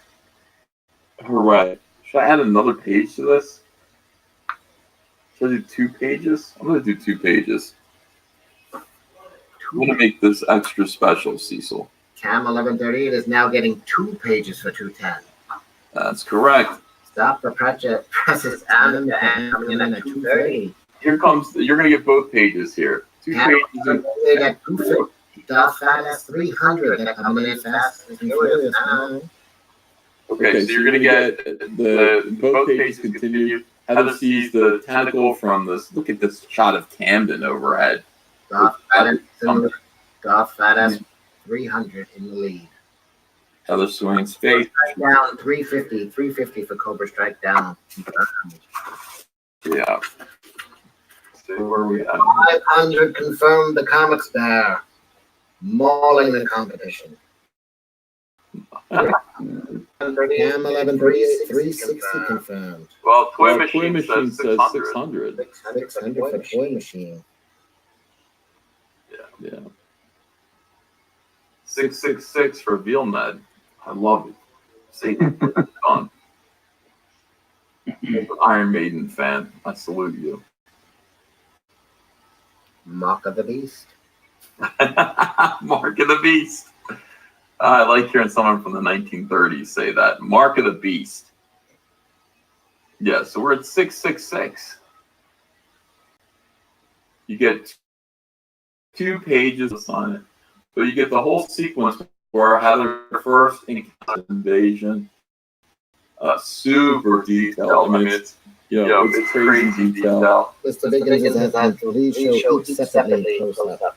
Okay, here we go. Ready? Let me show the first one first. All right. Jesus. Camera's gonna fall off. So here we go. Get that to focus. I don't know if we can. Oh, okay. If I do this, it focuses. 700 confirmed by Cumberbatch Pepper Pot. Wow. Okay, so that's the first one. That spicy pepper's bringing a heat. Here is the second one. Okay.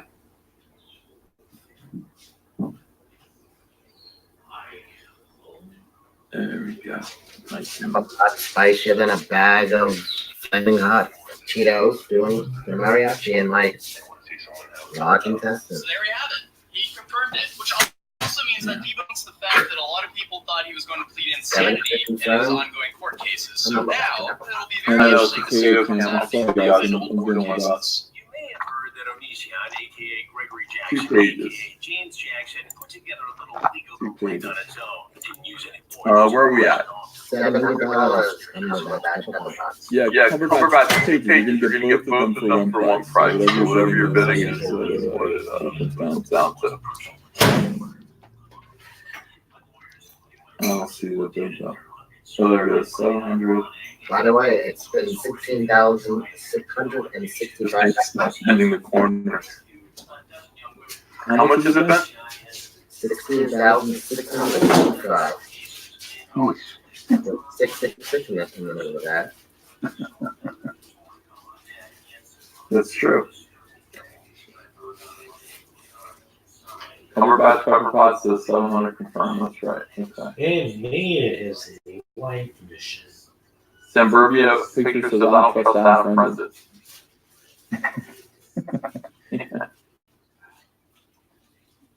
That's not wait, it's 16 of them. That's not possible.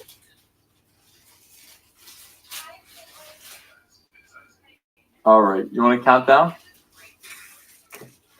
Sure. 700. Here's the price to beat. This is the bargain of the night. the comic there for 750. Original art. 750 confirmed with uppers. What comics best? 750. Should I make it 3 pages? I must be here. What's I going on? don't have a page to. Oh, yes, I do. Well, all right. I don't have the page to come directly after that. It's already sold it. It's, you know, the page where. No, that's not it. It's the double page spread with Heather encountering the Vespers, but I can do the page after that as well. So let's add this page too. This is Heather fighting a Vespers. I'm going crazy. I can't believe what's going on here. This is unheard of. Is this allowed? Is there a rules committee? Do we have a ruling on this? Can this be done? Sure, why not? 3 pages of original art. Making that sale for $750. Unheard of. 7 confirmed. Bailment. 900 confirmed. I borrow ideas. So yeah, good. 777, 900 confirmed from my borrow ideas. Ideas in the lead. Whiskey Bacon says just sent you Jay Moore just payment. That's good. Yeah. Small fries make way, big boys play now. Things are gonna get rough. 900 confirmed from I borrow ideas. Chelsen's Heart. Here. This Vespers away. 950 from Comic Guard. Thank you, Comic Guard. Appreciate it. Yeah. Either the one the deals happen. Hold on, the comic bear 950 from the comic bear. Yeah, about $300 a page. This cup's got claws and he's not afraid to use them. Flawed people exist. I have family members that can't see to not lie. Yeah, Cumberbatch, you can't see. You're bidding on 3 pages from you're bidding on 3 pages from Cyberfrog 1998, The Ash and the Diary of Heather Swain. You're bidding on the sequence, the invasion sequence, from Heather's point of view. 1,000. Page numbers, geez. I'm not really sure. I can show you the pages in the book, though, so we'll find out together. All right, so. But I don't see any point in that. Why? These 2 pages here. 20 Bitcoin confirmed. 20 Bitcoin. So these 2 pages here you'll be receiving. And then you flip the page, and then this is the double page spread that we sold earlier. And then you'll be receiving this page right here. So those are the pages that are up right now. His channel died because he became obsessed with it. And in his obsession of constantly making mistakes and apologizing and making mistakes and apologizing and addressing stream with him again. I need to touch base with him. If anyone sees him, let them know that I wanted to touch base with him, and I would love to be able to live stream with him again. So and just in case, you know, I get distracted as I do, and I don't write the guy, because I really do like him, and I really love to hang out with him. No matter Star, let's get together and kick the shite around. That would be fun. Cthulhu Bob says you did it with singing versus schlonging. That's right.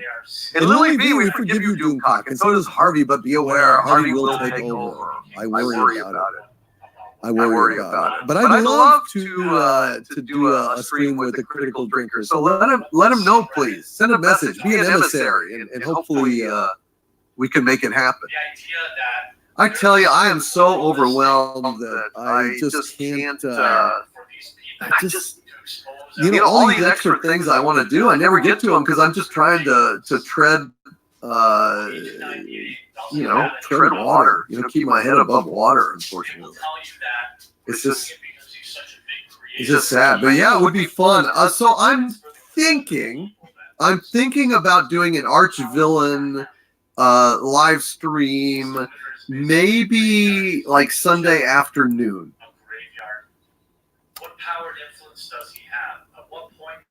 So let me see if I can pull that together, and then we will have our second ever Arch Villain live stream exclusive to channel members and Arch Villains. So let me see if I can make that happen, and we'll make it happen. All right, guys. When does your show with Cecil start? Says the Lethal Diva. I see. That's the thing. It's another ball I dropped. I'm like the worst damn juggler in the world. I'm dropping balls right and left. You know.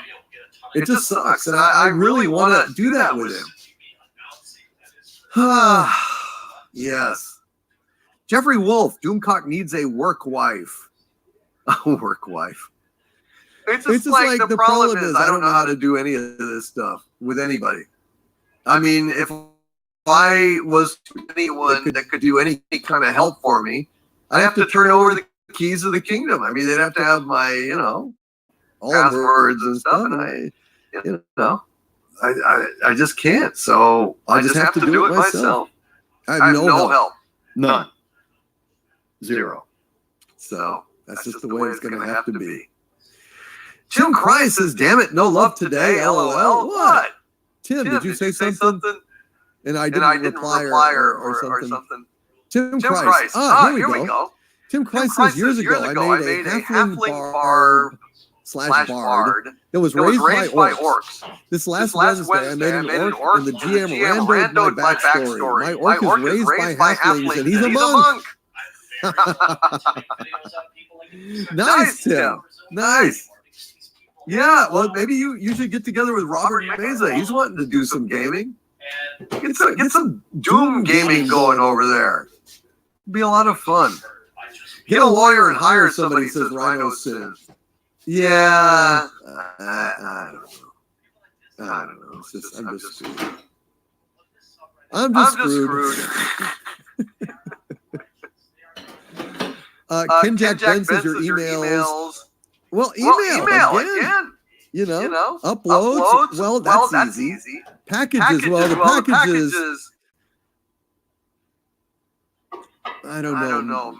I mean, that would then necessitate like turning over like names and addresses of people to a third party. So I don't know about that. You see? So it's different. I don't know how Jeremy does it. 0918. I really don't. I don't. Maybe I should ask him. Maybe I should ask him. You know? I just don't know. Xander Nebuchadnezzar says, I recently subscribed to your channel and I was scrolling through videos to watch. Look for episodes of Discovery which you reviewed but did not find any. I'm putting all of those up on my Patreon and Subscribe Star. Xander Nebuchadnezzar. I'm putting all those up there because I'm having private hosting. Because, well, Copa. With Harvey, Copa might stupidly consider it to be some kind of kid video and ding me. So I had to pull pretty much all of Harvey's videos off of my channel. But they are going up on patreon.com/Doomcock and subscribestar.com/Doomcock. I posted the first 2 Star Trek Discovery videos that I ever did are there now. And I'm going to put all of them up there in my copious spare time. Like I was saying, little tasks, but each one takes attention and time that I don't have. But they are all going there. And more so, I am hoping this next week to post my first exclusive new Harvey video in the old way with me and Harvey talking. And it's rumored that Sabu is going to make an appearance. So I'm going to be able to do a lot more stuff on patreon.com/Doomcock and subscribestar.com/Doomcock that I can't do. I can't risk with Copa, you know? I mean, with Sabu running around, you actually get to see Sabu and Harvey and a host of other characters that are coming on. And they are really, you know, wacky characters. It could easily be considered that. So I can't have any advertising on it. So I'm doing private hosting, and that's where they're going to live. So if you join the Patreon or the Subscribe Star, I mean, there's like a $1 level. So I mean, you could access them that way. Although the new ones I think are going to be at the like Rogue level, which will be like $3, I think, a month. It's not, I didn't want. It killed me to delete them. I also had to take down the stuff with Matt Miller about Esquire, me slamming him, and also the Freddie Prinze Jr. takedown because of YouTube's guidelines. Now talking about excessive, I don't know, even comedy routines, addressing individuals can get you striked, and I just couldn't do it. So that's the reason. That's the reason for those changes, and that's what's going on with that stuff. All right, you guys. Well, it is 6.5 hours, and I am going to go ahead and wrap this sucker up. But I want to thank all of you guys. You have been fantastic. Rock Flanagan, hail Legionnaire. Philip Yao says, no, dude, brah. Yes. I am. I'm going to post that up there as well. It just takes time, but I need to do it. Need to do it. Y'all put together a game with Robert Meza. I think that would be absolutely fantastic. Bionic Belly Button he says that Freddy takedown was amazing, brah. Cupcake. It was. Well, I gotta put it back up there. I just need to get this stuff taken care of, and then I can do these extra things. I just need to get this done. Darth Morshoe with a $20 super chat. Thank you, Darth Morshoe. Greatly appreciated that. You didn't say anything, but I deeply appreciate that, Darth Morshoe. And Joshua CR said, for making my fun. You are so welcome. Please come back next Friday night if you would. Here every Friday night. And I'm going to start doing a live stream during the weekday for folks in the UK and Europe that have a hard time making it to Friday Night Frolics. Captain Mad Hatter, thank you. Who loves the Doomcock? We do. Good night, you all. Good night, Captain Mad Hatter. Semantic Dragon, thank you. Robert Frey, sir, thank you very much. Good to see you. Rhino Sith, Ken Jack Ben, Gregory Burke. It is necessary to fall in love, if only to provide an alibi for all the random despair you are going to feel anyway. Albert Camus. Well said, Gregory Burke. Well said. Jerry J. Good night, Snowflake. I'm not a snowflake. Am I a snowflake? I drink too heavily to be a snowflake. I don't think I'm a snowflake. Am I a snowflake? Kiss Ass Johnson. Have a good night, my friend. Sebastian Anon with a $5 super chat. Thank you, Sebastian, who says, check out SCP Foundation content. On YouTube, lots of Lovecraftian creatures and world-ending terrors. Very imaginative. Start with Volgun's stuff. SCP Foundation, huh? On YouTube? Very cool. Let me pop that in there. SCP Foundation YouTube. Exploring the SCP Foundation. All right. I will check it out. Thank you for that tip, Sebastian. I will check that out. All right. You guys are awesome. Thank you so much. I'm sorry about the hot dog comments disappearing, says Bionic Belly Button. I don't know what that was about. RR says, Dee, do you melt snowflakes? That's my hope. That is my hope. All right, you guys. I had a blast. Thank you for another delightful Friday Night Frolics. And I want to thank Chris Persia and Bionic Belly Button for doing such an excellent job wrenching. Want to thank Mary Ashmead for popping in, and it was delightful to talk to her again. And I want to thank every single one of you guys that popped in here and made this such a special time. And thank you for coming and helping me celebrate 140,000 subscribers. And I'm guessing that is why John Jeanette gave me 1,400 Hong Kong dollars, because really that makes 140,000 if you shift the comma and the decimal. Thank you, John Jeanette. I finally get the significance of that. Lady Viking, good night. She says, good night, my lord, and I took our children to bed. Thank you, Lady Viking. I appreciate that. And now I've got to go. Hello, I must be going. I'm going to run.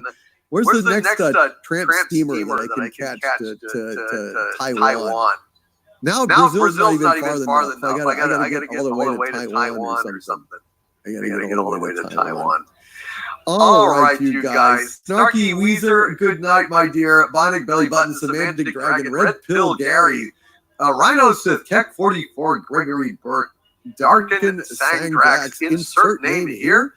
Reality 101, Nathan Robinson, Basil, the Puppet Seagull, Squids McCracken, Mega Tiger Ninja RR, Quaestor, Nomada Star, and all the other usual suspects. Sebastian Anon, Darth Morshu, Robert Frey, Angry Jack 97, Keck 44. There's two Robert Freys. It's quite confusing. Petros, Stephanie Wing, Daniel DB 631, Lily V, and all, the Tartazone official YouTube channel, Squids McCracken, Jedi Bill 797, Shai Gorath, Peter Colabucci. What is the Matrix?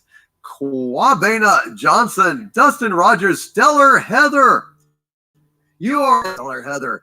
And Zach Zilla says hello, by the way, sends his love. Lady Miss, Stuart Mitchell, Vulcan Alpha, Doug 37, Johan Herrenberg, Lori Wilson Spock, 128, help me Spock. Tony Suarez, Robert Meza, message me if you're in the SoCal area. I will run a D&D game. Thank you, Robert Meza, very much for that. I will do so. Who knows? I may be getting up there for San Diego Comic-Con. It's quite possible. All right, you guys, from the center of the earth, Rock Flanagan, thank you, my Legionnaire. Your packet's going out as well, sir, just so you know. Should have it like Wednesday, Thursday. Kwabena Johnson. You are very welcome, Kwabena Johnson. I'm glad that I did. I got lucky. Zach Zilla, yes. Zach Zilla is sending you love and saying hey and thanks for sending it. He's very, very happy to hear. Philip Chandler. Good night, Mr. Doomcock. Till next time, your evilness. You are very welcome, Philip Chandler. So I say, to all of you on sails along. In your heart sing a bright little song. Someday I'll kiss away your troubles and woes. Cheerio, cherry lips, cheerio. Good night, you guys, and don't forget to stay angry. See you next Friday, I hope. And see you Sunday.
From this point forward in the video, that really got under my skin. So without further ado, there we go. Which gets me to my next point. The YouTubers who are posing as white knights and saviors. You do realize that by beginning to make this argument in a situation like this, you enter into a very slippery slope where anyone can say the same thing about yourself, right? And activists who have decided to seize on the Onision story. Ghostbusters 2016 is quite possibly the worst film ever made. No, I know I say that a lot, but this time I mean it. At worst, it's a horribly unfunny comedy that could possibly serve as entertainment if you were stranded on an airport runway for 2 hours. At best, it's you getting a bar trivia answer right, where the question is, name 2 failed attempts by Sony to reboot franchises in the 2010s. You got it! You won a $20 bar tab! Where do I begin, my friends? It's amazing just how wrong this film is. It's like putting a Jackson Pollock painting in an art gallery during a realism exhibit. If that reference is too cerebral for you, then it's like saying poo is pee. Your work is more cerebral than I expected. I need a multi-phasic spectrometer to analyze this dumpster fire. And let me get this right out of the way out of the bat. To me, this has nothing to do with nostalgia. The original Ghostbusters film is a masterpiece of comedy. That's correct. It's lightning in a bottle. And as we all know, that's something that's easy to recreate or reboot. That is sarcasm, but I will attempt to explain what went wrong so badly to try to help them out. You know, for when they make that sequel to, oh wait, number one, epic fail boot. For me personally, I was like, I didn't know if I loved the idea of a sequel all these years later where the old team is just handing the new team the technology and all that. Well, first off, if you haven't seen this movie, it's not a sequel. Despite what they may have led you to think with that terrible trailer, it's really not even a soft reboot, i.e. it exists in the Ghostbusters universe. Like, these characters still exist and all these events happened? Nope. This shit is a straight-up remake. Meaning they used all the same plot points and beats as the original Ghostbusters, but made it embarrassingly unfunny and terrible. Tree fall down and go boom. Tree fall down and go boom too. It's essentially a film that shares the same name, ideas, and structure as the classic original film, just with grown-ups acting like mentally handicapped people and embarrassing themselves and their audience.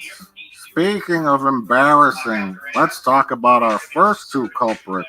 I'm not ashamed of that trailer at all. I actually thought... Number two, the director and writer. The movie director. The director of this film is a man by the name of Paul Feig. He is a male. Typical man's man. And I was pretty deep in movie jail at that point, having had two movies that had bombed. He also co-wrote the film. And I hear he's already on to his next writing project. His Suicide Note. He co-wrote the film with a lady named Kate Dippold, who wrote a handful of episodes of Parks and Rec, and she wrote the movie The Heat. Paul Feig has a similar list of pathetic non-achievements, like writing and directing the movie Spy, directing Bridesmaids, creating Freaks and Geeks, a show that's boring and sucks. It's so funny, you guys. It's worth it. And he directed a couple episodes of The Office, which is why we see Gabe, Kevin, and Dwight's friend in this movie. Is it called Ghostbusters? Actor? Oh, no. And hey, look who it is. Why, it's Coco the Cat. Coco the Cat is actually in a lot of movies and TV shows. What a big, lovable pussy. Out of all the talent in the world, why did Sony select these two hacks to write and helm the first film of this new Ghostbusters franchise? Or extended universe, or whatever the fuck they were planning to do with it. Fuck if I know. When we say Ghostbusters, it's not just Ghostbusters, it's Ghostbusters. Maybe it was this amazing pitch letter they sent to Amy Pascal. You know, the lady who apparently had her head so far up her own ass that her fecal matter was making decisions. It's Amy. I hear you got a take. It's like, oh, God, well, I mean, yeah, that I just kind of came up with, and I don't know if it's right. Wow, that sounds great. Let's go with that idea. Why not? Did anyone even see the first Ghostbusters? Ghostbusters is about finely crafted dialogue, well-timed delivery. I think we better split up.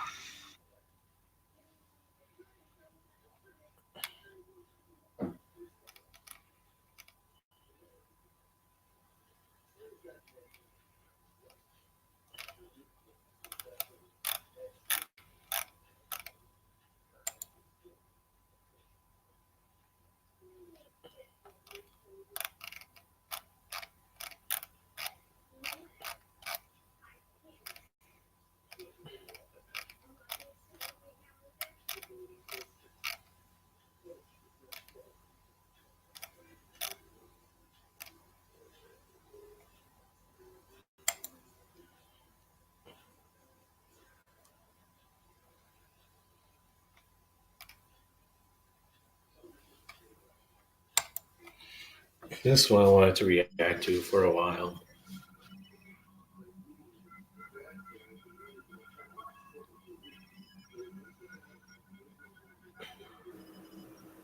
You done fucked it up.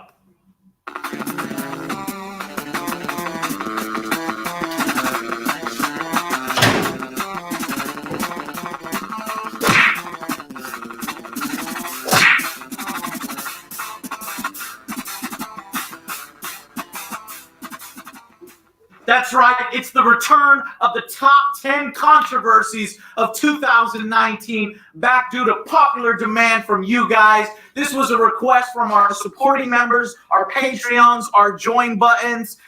Please contribute if you like content like this. So let's just jump right in, get back to the list, and tell you what, let's do it supersized this year because there were a ton of fuck-ups in 2019. So these are the top 15 controversies of 2019. Number 15. Spikey's having fun. Meow. Ah! Come on. Oh. What the?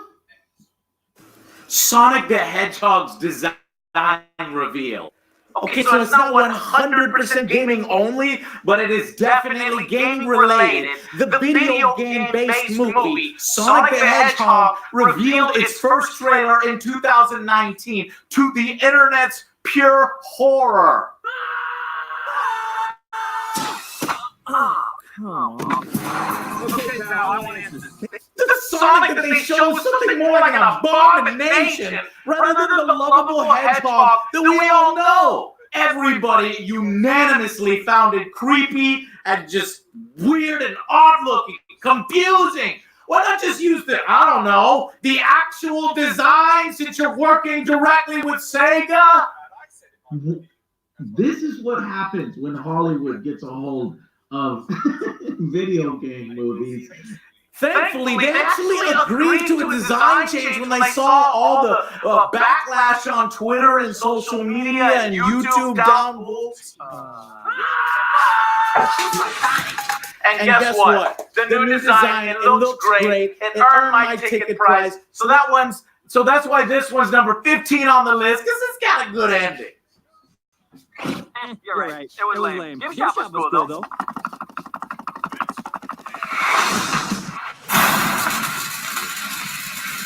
Number 14. But for a whole mode to be locked off, and you'll see there at the bottom it says timed exclusive content until October 1st, 2020. Are you fucking kidding me? You're telling me that by the time PC, my version, and Xbox gets to play this, you'll have another fucking Call of Duty coming out and making this one completely fucking pointless. Activision's deal with Sony pissed off everyone this year when it was revealed that Modern Warfare Spec Ops Survival Mode will be locked off to the PS4 for an entire year. No, that is fucking stupid. Activision needs to change this right away. I don't know how much Sony or PS4 paid them, but they need to contact Sony. They need to say, guys, we're getting a lot of blowback from this. Maybe this is not right. This is unfair. Despite last year's exclusivity deal, Black Ops 4 being only for like 7 days, many people took to the internet to express how they feel that they're buying a less complete version of the game for the same fucking price. And by the time they are given the new mode, it'll be completely useless because it's going to be a near-dead game anyway. It's going to be at least at the end of its life cycle. The game's narrative director defended the decision, saying it was only a sliver of the game, not even 1% of the content, he said, despite that being completely inaccurate. And he said it was a deal made above all our pay grades. Well, I still can't play the mode, and at this point, I don't really plan to anymore. It made 0 sense for Sony to piss everyone off for this long for minimal, if any, game. Just dumb. I hate it.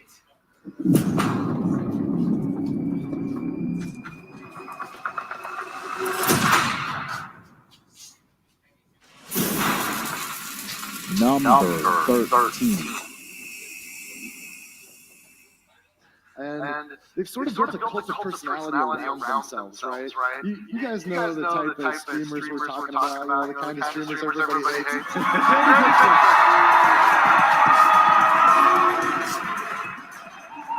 How's it going, guys?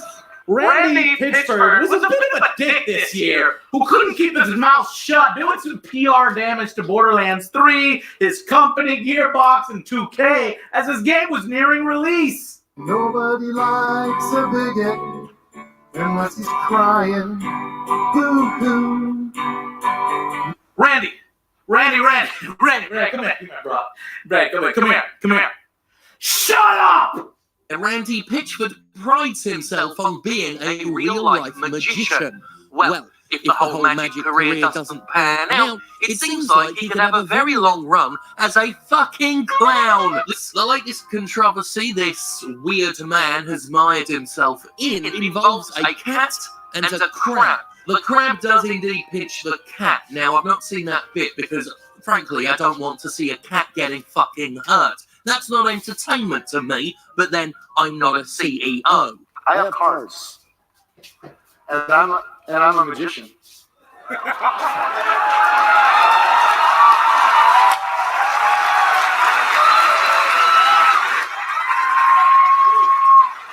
A miracle, you guys! A miracle!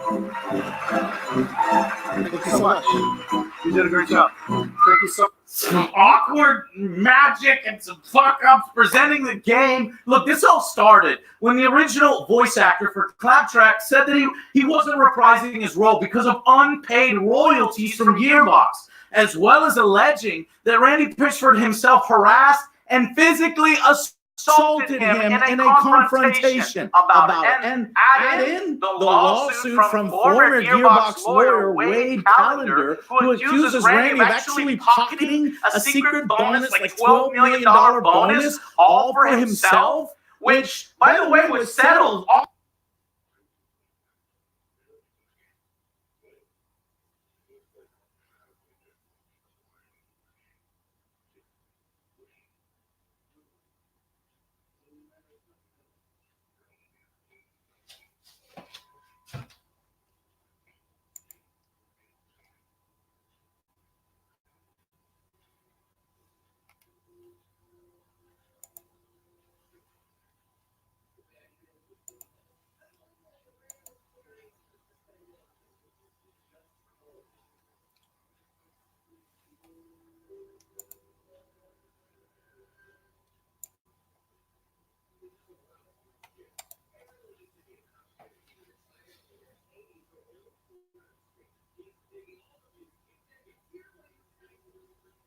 Himself harassed and physically assaulted him in a confrontation about it. And add in the lawsuit from former Gearbox lawyer Wade Callender, who accuses Randy of actually pocketing a secret bonus, all for himself, which, by the way, was settled also that year in 2019 in an agreement that we don't have the details to. Nobody likes a bigot unless he's crying. Boo-hoo. Then add in the claims that Randy himself confirms that he misplaced a USB drive of porn. So anyway, he left that USB drive at a medieval times, and he said that a worker there took it home. Before we get to the porn, we have Randy just leaving a drive full of important Gearbox and 2K documents at a restaurant/jousting tournament. And then there's the porn. And sensitive studio information. He had porn and his studio sensitive secrets on the same fucking USB drive. Who the fuck uses porn on USB drives these days anyway? Now, Randy's actually specifically responded to this allegation in a podcast that was filmed before this lawsuit was made public, okay? And in that, he basically says that, yes, there was porn on that USB stick. However, the model was 18 years old. But no way, man. He was ultimately saying that he took the footage because he thought it was something that he wanted to like study because he thinks it's like she's not Angel, she's actually a magician or something, right? It sounds so ridiculous. And then he was going to say that he was thinking of putting her on the cover of a magazine he actually owns. It's like a magician kind of enthusiast magazine. So it does sound a bit crazy. It sounds completely fucking whack. He admits it. It doesn't make any leftist. Of all places at medieval times.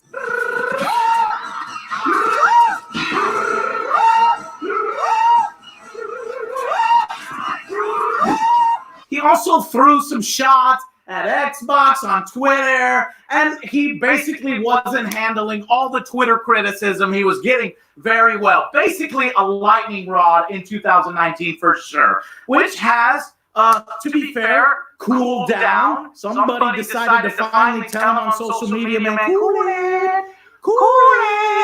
Nobody likes a bigot when he's crying. One more time. Nobody likes a bigot unless he's crying. Boo, like a big fucking baby. Boo hoo when he's crying.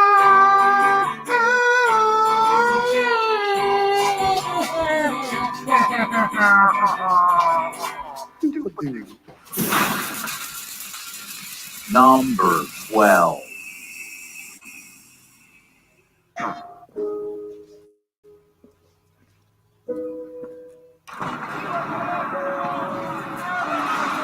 Welcome to my store.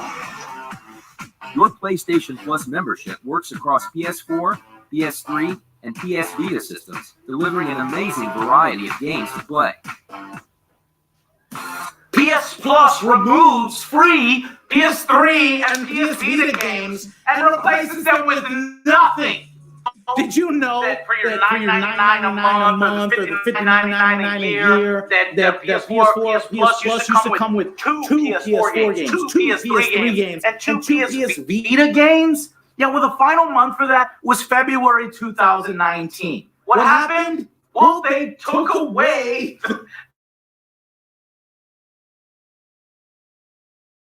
PS4 games. So literally, you lose 2/3 of the value of the service, but providing no other free titles. Join now to get the ultimate gameplay experience. Subscribers are like, what the hell? What's going on? I guess they assumed that they would replace those lost games with some more PS4 games, but they didn't.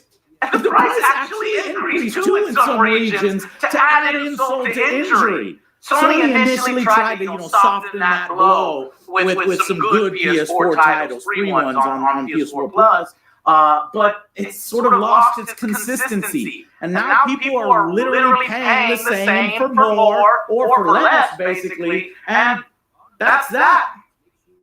While Xbox is killing it with their Xbox Game Pass. Really, Sony? Does it really cost you that much to run that service? And that's all you're going to do? Add nothing? Just, okay. Really fucking lazy, guys. Thanks. Just get too much.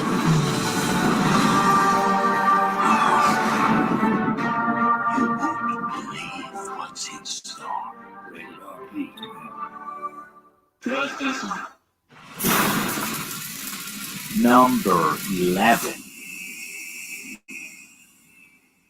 And this is a relatively new thing. And the ESRB's response with regards to this type of material has been woefully below average, almost as if they condone this sort of stuff, and they support this sort of stuff. It's been said many times that there are people that sit on the board of the ESRB or the ESA and the ESRB, by extension who own the ESRB, that support these types of stuff, that are the companies that are worst at this time. The ESRB ratings are a joke. This drama unfolded when everybody saw that a rated E for game, NBA 2K20 comes out, it's rated E for everyone, when it literally has simulated gambling mechanics in it. They've been doing it for fucking years, and we're sick of it.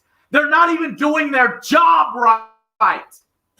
the importance of protecting our children from overly sexual or overly violent video games, but they don't want to protect them from overly aggressive money. More money for us. Anything else? No. Exactly. And I'm sick of it, guys.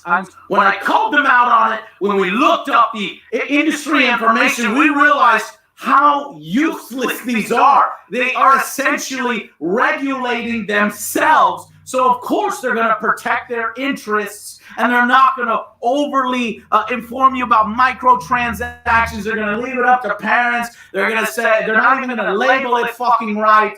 No, you can't get any more simulated gambling than this visual representation of a gambling machine. Okay? I don't know what else. The reward you get if you roll well enough, if you're lucky enough, then you get a reward. It can't be any more the definition of simulated gambling. Why did you make this game an E for everyone game? Appropriate for the entire family, for children. And the E3 show itself, like I said, it's falling apart. Sony pulled out. What's more, these fucking morons leaked a spreadsheet of over 2,000 journalists, online personalities, content creators, all of their personal fucking information. And this is the ESA, the organization behind all this stuff. And people on that list were then doxxed, they were called, they were harassed. They were forced to change their information due to their incompetence and lack of any semblance of care with people's personal information. The first attempt to fix this shit website actually didn't even work, and people could still easily access the information. The ESA Weekly attempted to chalk it up to a website vulnerability, but there was no vulnerability exploited. The information was literally sitting there, asking to be taken, not stolen, because nothing was hacked, nothing was broken into. It was there on an unsecure page to be taken and distributed, which it was. Only a tiny, pathetic apology was issued in response. Really, you guys got away with not getting a class action lawsuit against you. The ESA, quick as it is to defend the interests of multi-billion-dollar companies, proved pathetic of protecting the safe but only pitiful excuses in response to directly harmful negligence legally liable for. You're a big piece of having piece of shit, ESA. The messy, disappointing E3 show in this lot as well. It's Sony pulling out. Fuck it. Just, it sucked. At least Keanu was breathtaking. Keanu was cool. That's it. Yeah.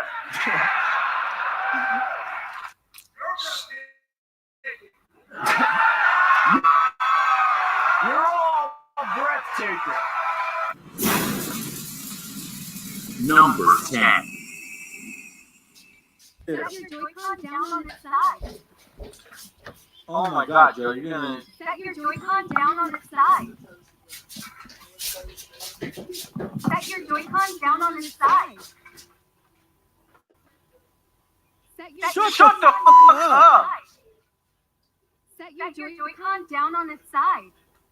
Nintendo has had its fair share of controversies this year, but perhaps the biggest one was the Joy-Con drift.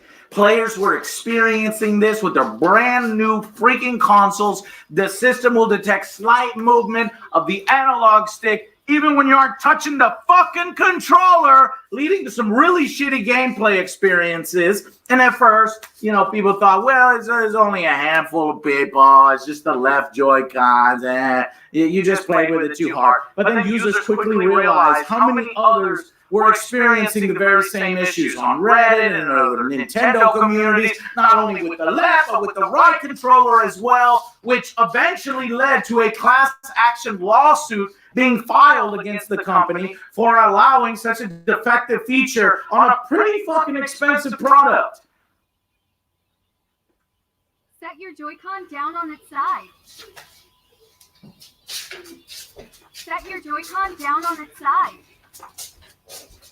Some are even saying the issue has been reported on the Switch Lite as well, which doesn't even have removable Joy-Cons. And Nintendo's staying quiet and likely, initially when it started happening, they were sort of resisting at first, but eventually Nintendo did do the right thing, and I'm going to give them credit, and that's why it's lower. They started offering users free repairs, but this issue should have been addressed long ago in production. Worse, because they likely knew about the problem and pressed forward anyway, especially when those damn Joy-Cons themselves are already overpriced and friggin' expensive, and they're kind of garbage. Fix your shit!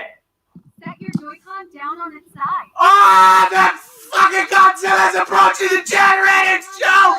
Set your controller on the fucking side! Set your Joy-Con down on its side. Shut the fuck up! Set your Joy-Con! Number 9. When the president spoke on Monday about last weekend's shootings, he focused on the video game industry. We must stop the glorification of violence in our society. This includes the gruesome and grisly video games that are now commonplace. It is too easy today for troubled youth to surround themselves with a culture that celebrates violence. Video games do not cause violence. We have to look at the internet because a lot of bad things are happening to young kids and young minds, and their minds are being formed. And we have to do something about maybe what they're seeing and how they're seeing it. And also video games. I'm hearing more and more people say the level of violence on video games is really shaping young people's thoughts. Say it with me now, politicians. Look, right here. Video games do not violence. Very potentially dangerous. Samuel Zaith is still with us. He survived Douglas High School. You grew up with a lot of these video games. What's your reaction when you hear the president say that? My friends and I have been playing video games our whole life, and never, ever, seeing, of course, violent movies hitting kids. But never have we ever felt driven or provoked by those actions in those games to do something as horrible as this. I don't think anyone is. It's a video game. Something happens, you restart. We know that's not how life is. I don't know how many times we have to have this tired-ass excuse trotted out after a mass shooting because the people involved played video games at one time or knew somebody that played video games, and that's the reason why, and that our culture is poisoned because of all the killing shooters, all real-world evidence, especially in the last year, report after report that says that not only do video games not directly cause violence, but that they are actually beneficial to those that play them, increasing their skills, offering a release, a therapy, essentially. This is one that's as old as gaming itself, and I am so surprised that it's being trotted out in 2019. There is a clear, unequivocal link between violent video games, violent behavior. Their blood pressure goes up, their heart rate goes up, violent actions go up. The data is persistent and clear across many different forms. You cannot deny it. How is this still a thing? I guess we're going to have to wait for another 20 fucking years till current gaming population, all these gamers now, then start to have more representation in government more and more. And I can't wait until gaming is no longer scapegoated to distract the populace from the real causes of these issues. Healthy people have to be trained to kill, and the video games do the same thing to the kids. I am so tired of this. I even had to go on my local news to defend gaming, to show some statistics that while other countries play just violent video games as we do and just as much video games, they don't have the same sort of issues. But study after study finds no link between violent video games and aggressive behavior. In real life, Joe Vargas is passionate in his fight against this debunked narrative. Really bothers me when those politicians try to blame video games for causing violent behavior. Vargas has had this conversation constantly for his 10 years in the video game industry. After years of research and studies, he believes the facts are on his side. Japan has more video game sales revenue than the U.S. You don't see those mass shooting numbers in Japan or any other country that plays video games. That's why Vargas says he can call the argument around violent video games what he feels it really is. They're just trying to distract people or use a scapegoat temporarily to distract from real issues that they need to be talking about. Number 8. Showcase for this box because it's friggin' huge. This new Coca-Cola on the top. It's got the Fallout. The Fallout! The Fallout!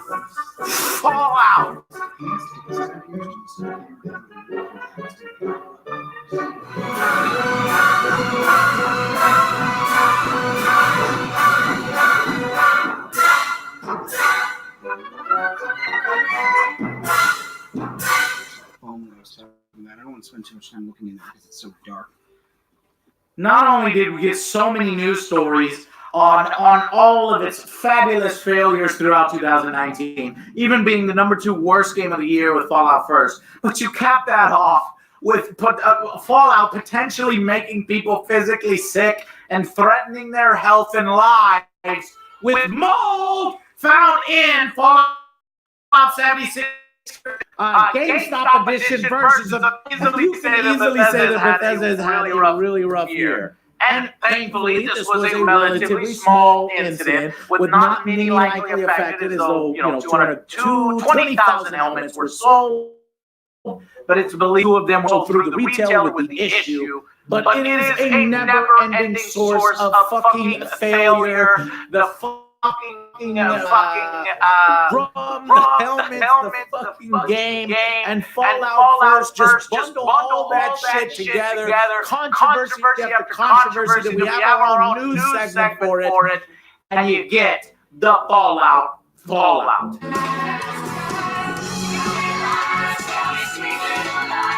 Go where you want, do whatever you want. This is the golden age of games. Make the player proud. Make yourself proud. Make your player proud. It works. It actually works. Number 7. But Game Freak with Sword and Shield has now decided you can't do that anymore. And that upsets some people. They have removed what has always been kind of an intrinsic feature of the series. They have stated many times that they don't want to do that. They want people to bring their friends, their Pokemon forward to the next generation and go on new adventures, and yet they have removed the ability for that to happen in many cases. Every single starter except for Charizard does not exist in the game. Charizard exists, but no Squirtle and no Bulbasaur. Like what? You're breaking up okay, cool. But what else is there? It looks like a 3DS. It looks like a 3DS game with slightly updated graphics, and even that's debatable. But I'm not going to get into that discussion. But it's a $60 game instead of a $40 game because Nintendo Switch. That's it, as people call it. Pokemon Sword and Shield became the first brand new next generation of Pokemon games to surprisingly lack in Pokemon. The past Pokemon titles have always included the National Pokédex, which allows you to import your Pokemon from previous games that aren't in the current release. Not so here, not anymore. With only 400 Pokemon, and that is including the different forms and unique forms of the same ones, and no Pokédex. This pissed off the Pokemon community, and soon the Reddit and the forum communities were ablaze. In addition, some players were doing the research. They were looking up all the quotes. They were pointing out that there is a serious lack of attention to detail in the animations and perhaps some straight up copy and paste of the Pokemons, poking holes in all of the excuses that Game Freak was giving. However, Game Freak has now officially lied to us about something of massive proportion for the Sword and Shield games. It pains me to say this, but a huge part of the reason that Game Freak gave us for why 52% of the Pokemon have been removed from the game has turned out to be false. They blatantly lied to us. They said that all of the Pokemon models had to be remade from scratch, causing them to have little time to work on including all of the Pokemon in the game. The reused models look pretty darn obvious, and there were several videos put out by graphic designers noting that it would be virtually impossible to have the models look so identical in terms of polys and vertices without directly importing them, including the fact that if they had redone them, you'd think they might improve the problems with the originals, like the rigid points in Gyarados' whiskers, for instance. And as I've said before, even if they did just copy the style of the old models, is that really from scratch since you have a complete base to work off of? And here we are, though. But in the end, though, those players bought it anyway, as they this game ended up being like the third best-selling Nintendo game of all time. Pokemon, catching them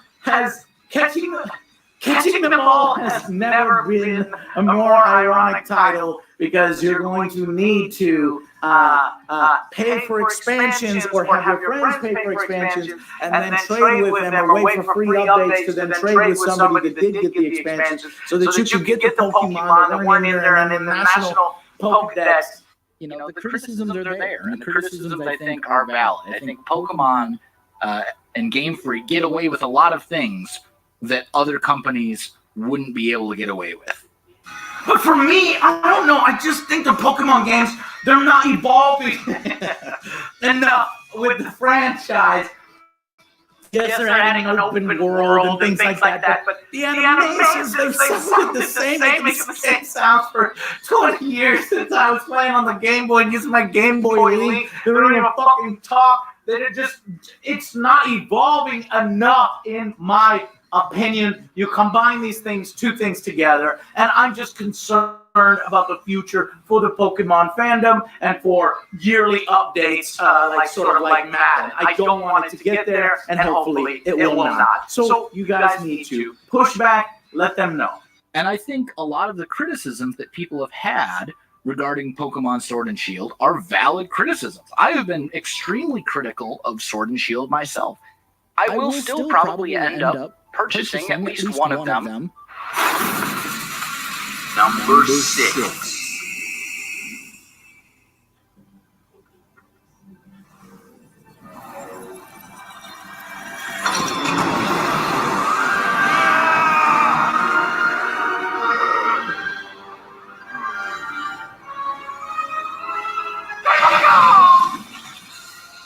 You wanna think you are cool?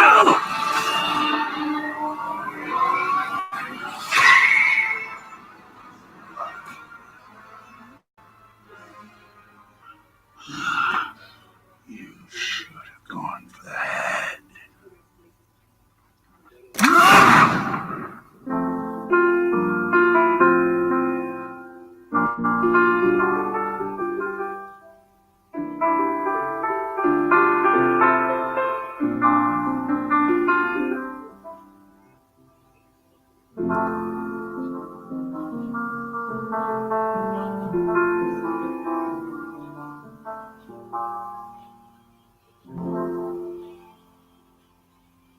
Epic Games exclusives. Competition. It's almost always a good thing, but in this instance, with how the Epic Games Store literally smashed onto the scene, and it was just a real dick move, throwing around their Fortnite bunny, right? Epic Games. Then Tim Sweeney just pulled up, just truckloads of money, just dumped it on various game developers in order to get them to agree to these PC exclusivity things for their particular platform. Someday, put it together. What are you doing? Dance off, bro. Me and you. What are you doing? I'm distracting you, you big turd blossom.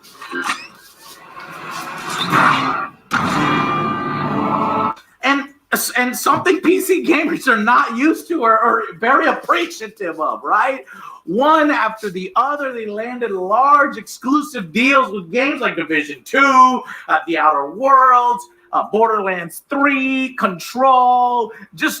I'm forgetting another one. They're just on their underperforming platform, okay? This is not how you do it. This splits the multiplayer base. It also feels shitty when you're left with zero choice. And worse, some games were literally ripped away last minute from Steam. That's right, Metro. And it's just Epic's response to the way that they went about it was laughably bad. Things likely wouldn't have been so bad if they have decided to first invest that bonus from that dirty Fortnite money into the platform itself, building the features that Steam users are used to and improving the digital store. But instead, they chose to brute force their way into the market, and this strategy has actually worked. It has 100% worked flawlessly. Encouraged by their success in 2019, we are told more of these exclusives are coming in 2020. So we can only hope that the platform itself will also be improved sooner rather than later.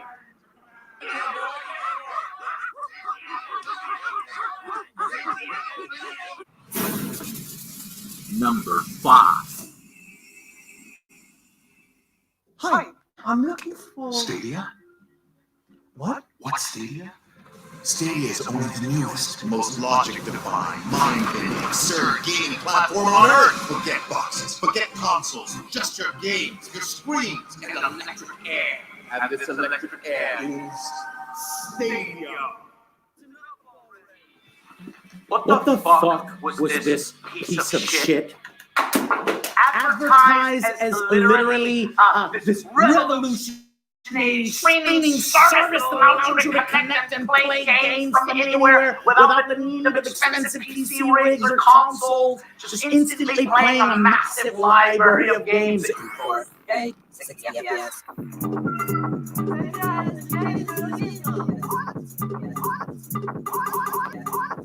Anytime you want, anywhere you want. It was basically bullshit. In the lead up to Google Stadia's launch, that a lot of features would be missing. So this right here is a GIF that Gene Park posted showing just how delayed the input lag is. So you can see it right here. The button press, and then like a second later, the Destiny 2 character jumps. That's awful.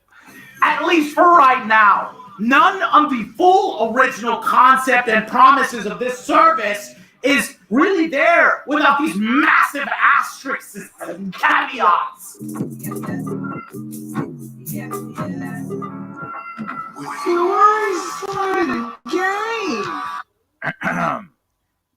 Douche canoe. Live anywhere.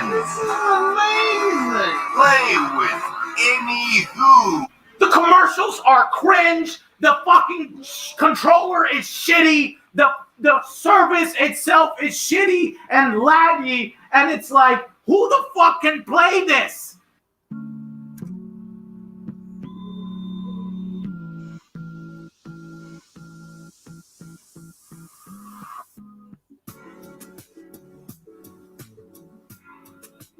The list is too long of stuff not delivered. The massive data stuff where there's in a world of data caps, subscription services that has you pay for each additional game you want on top of the subscription service. It's like Google Stadia was literally trying to kill itself before it even had a chance. I hate myself. I want to kill me! And not only did they really fuck this all up as evidence, but now it's being reported that they want to have exclusives in 2020. No! That's your sick no! Things on downloads and updates just like nothing. I think you've never played games on before! Unthink the things you think are things. Free your mind at the one place for all the ways we play. Number 4.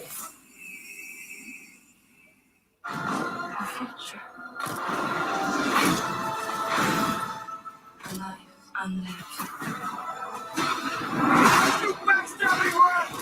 You sold yourself! I never should have trusted you!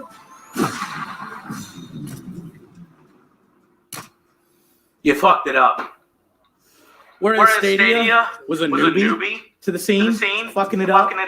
BioWare was a legendary studio that made good shit. We expected more, that they wouldn't fuck it up. And they fucked it up. What happened?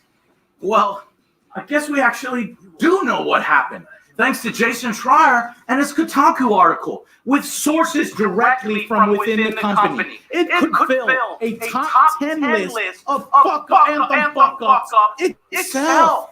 Basically, it was a case of mismanagement, conflicting ideas, just pride and hubris, misguided, shitty company culture, thinking their shit don't stink and will be sorted out by some kind of magic fairy dust into crunch time. Hell no. Bullshit. You know, when we were all watching that E3 trailer saying, oh, that's a cool game, who's making us? It's BioWare. Well, that was the exact same question some of the BioWare staff itself must have been asking. Who's making that one?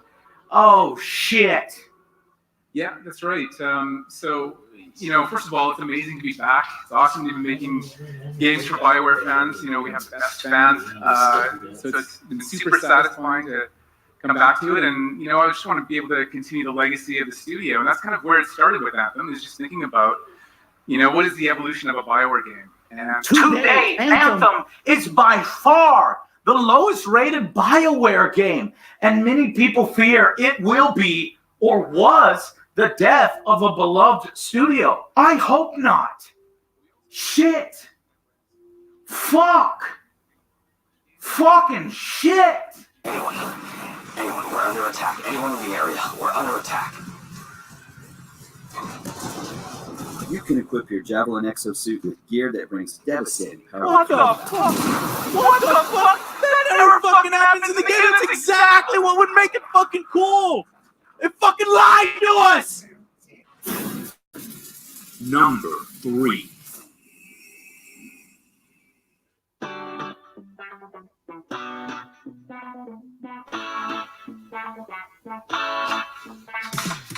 Activision has definitely shaped the industry. It's been around now for 40 years, and in the beginning, we were pioneers of the gaming industry. And now you look at it today, and we are leaders in the industry. And we continue to pave the way in new ways in terms of the bar we set for the quality of the types of video games that are out there. Good money.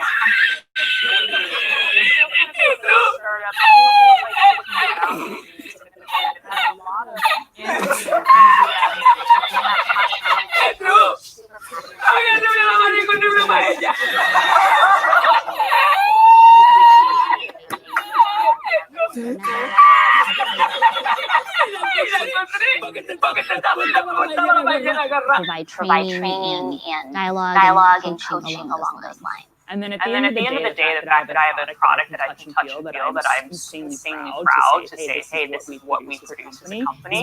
It's very motivating.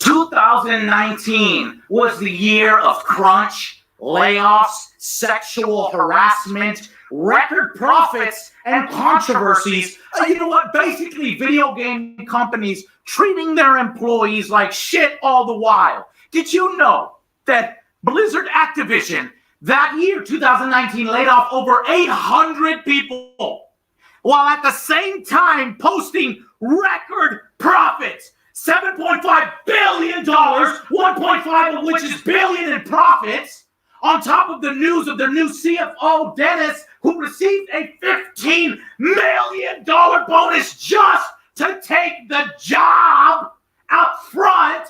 Maybe you could use that to pay some of your employees. the perks and the bonuses that go to these executives. These people who are in charge and yet don't suffer from their own failures. These people who are in charge where even if the business tanked tomorrow, they get on a little golden parachute and get a high-ranking job at some other company they can fuck up. And Activision wasn't the only one. EA also laid off 350 employees despite a 10% yearly profit uptick, which has made some people start wondering whether the industry really should unionize so as to stop getting screwed over by its employers. This is the day and age where you have talented individuals who are working on one game, and it's so rare that they'll work on the next one, or the franchise, or carry over to the next one.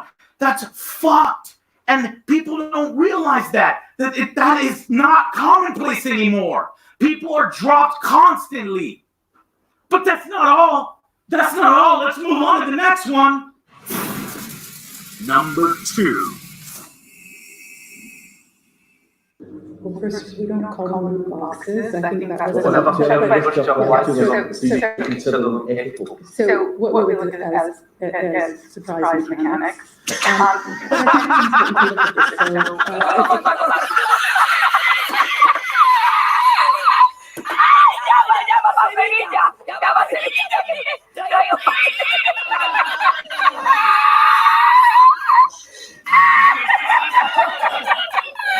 We do think the way that we have implemented these kind of mechanics, and FIFA, of course, is our big one, our FIFA Ultimate Team and our packs, is actually quite ethical and quite fun, enjoyable to people. No. Not content to stop at treating their own employees like they're dumb and trash, EA attempted to do the same thing with its customers last year with their surprise mechanics debacle. And you know what? This spot is reserved for the industry as a whole. With all the aggressive-ass microtransactions and aggressive, shitty fucking DLC mobile trash tactics that we're starting to wear so deep on players that we started to fight back. Fuck off, EA. All right?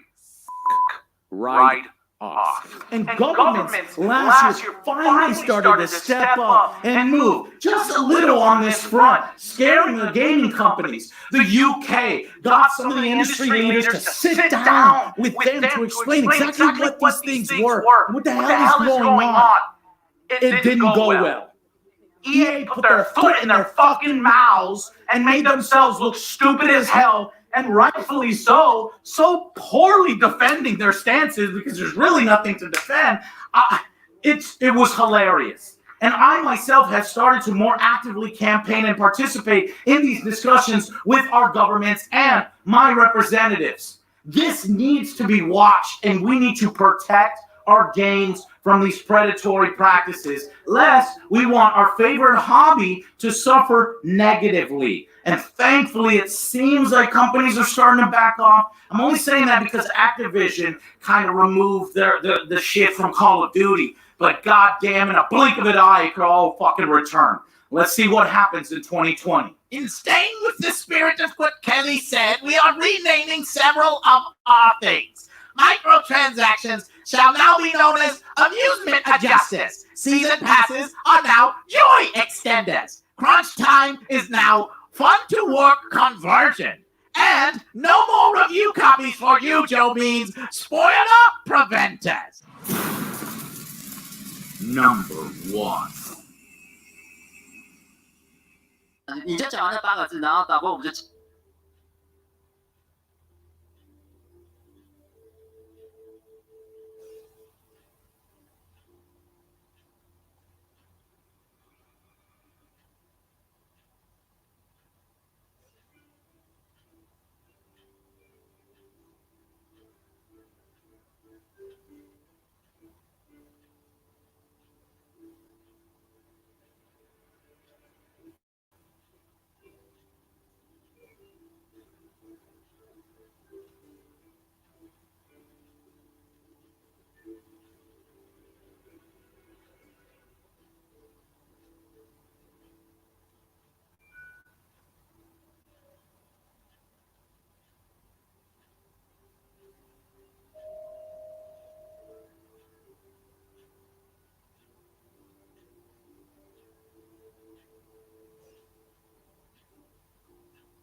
bath earlier.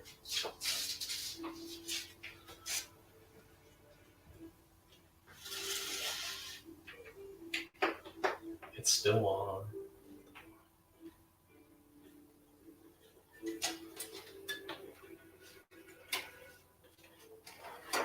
You might have the night vision on.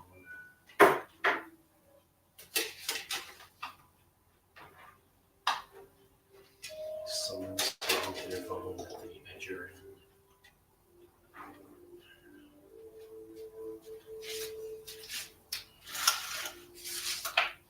Alright.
Degrees are a joke.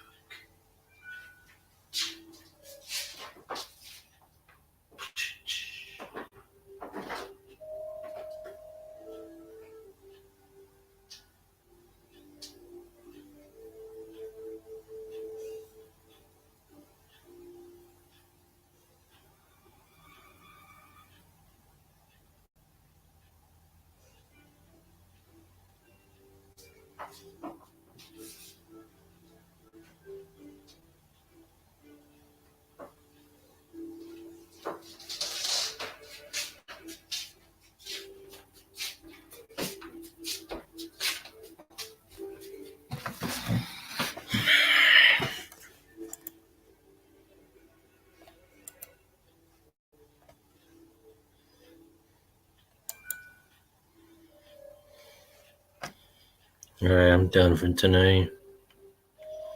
I'll see y'all later.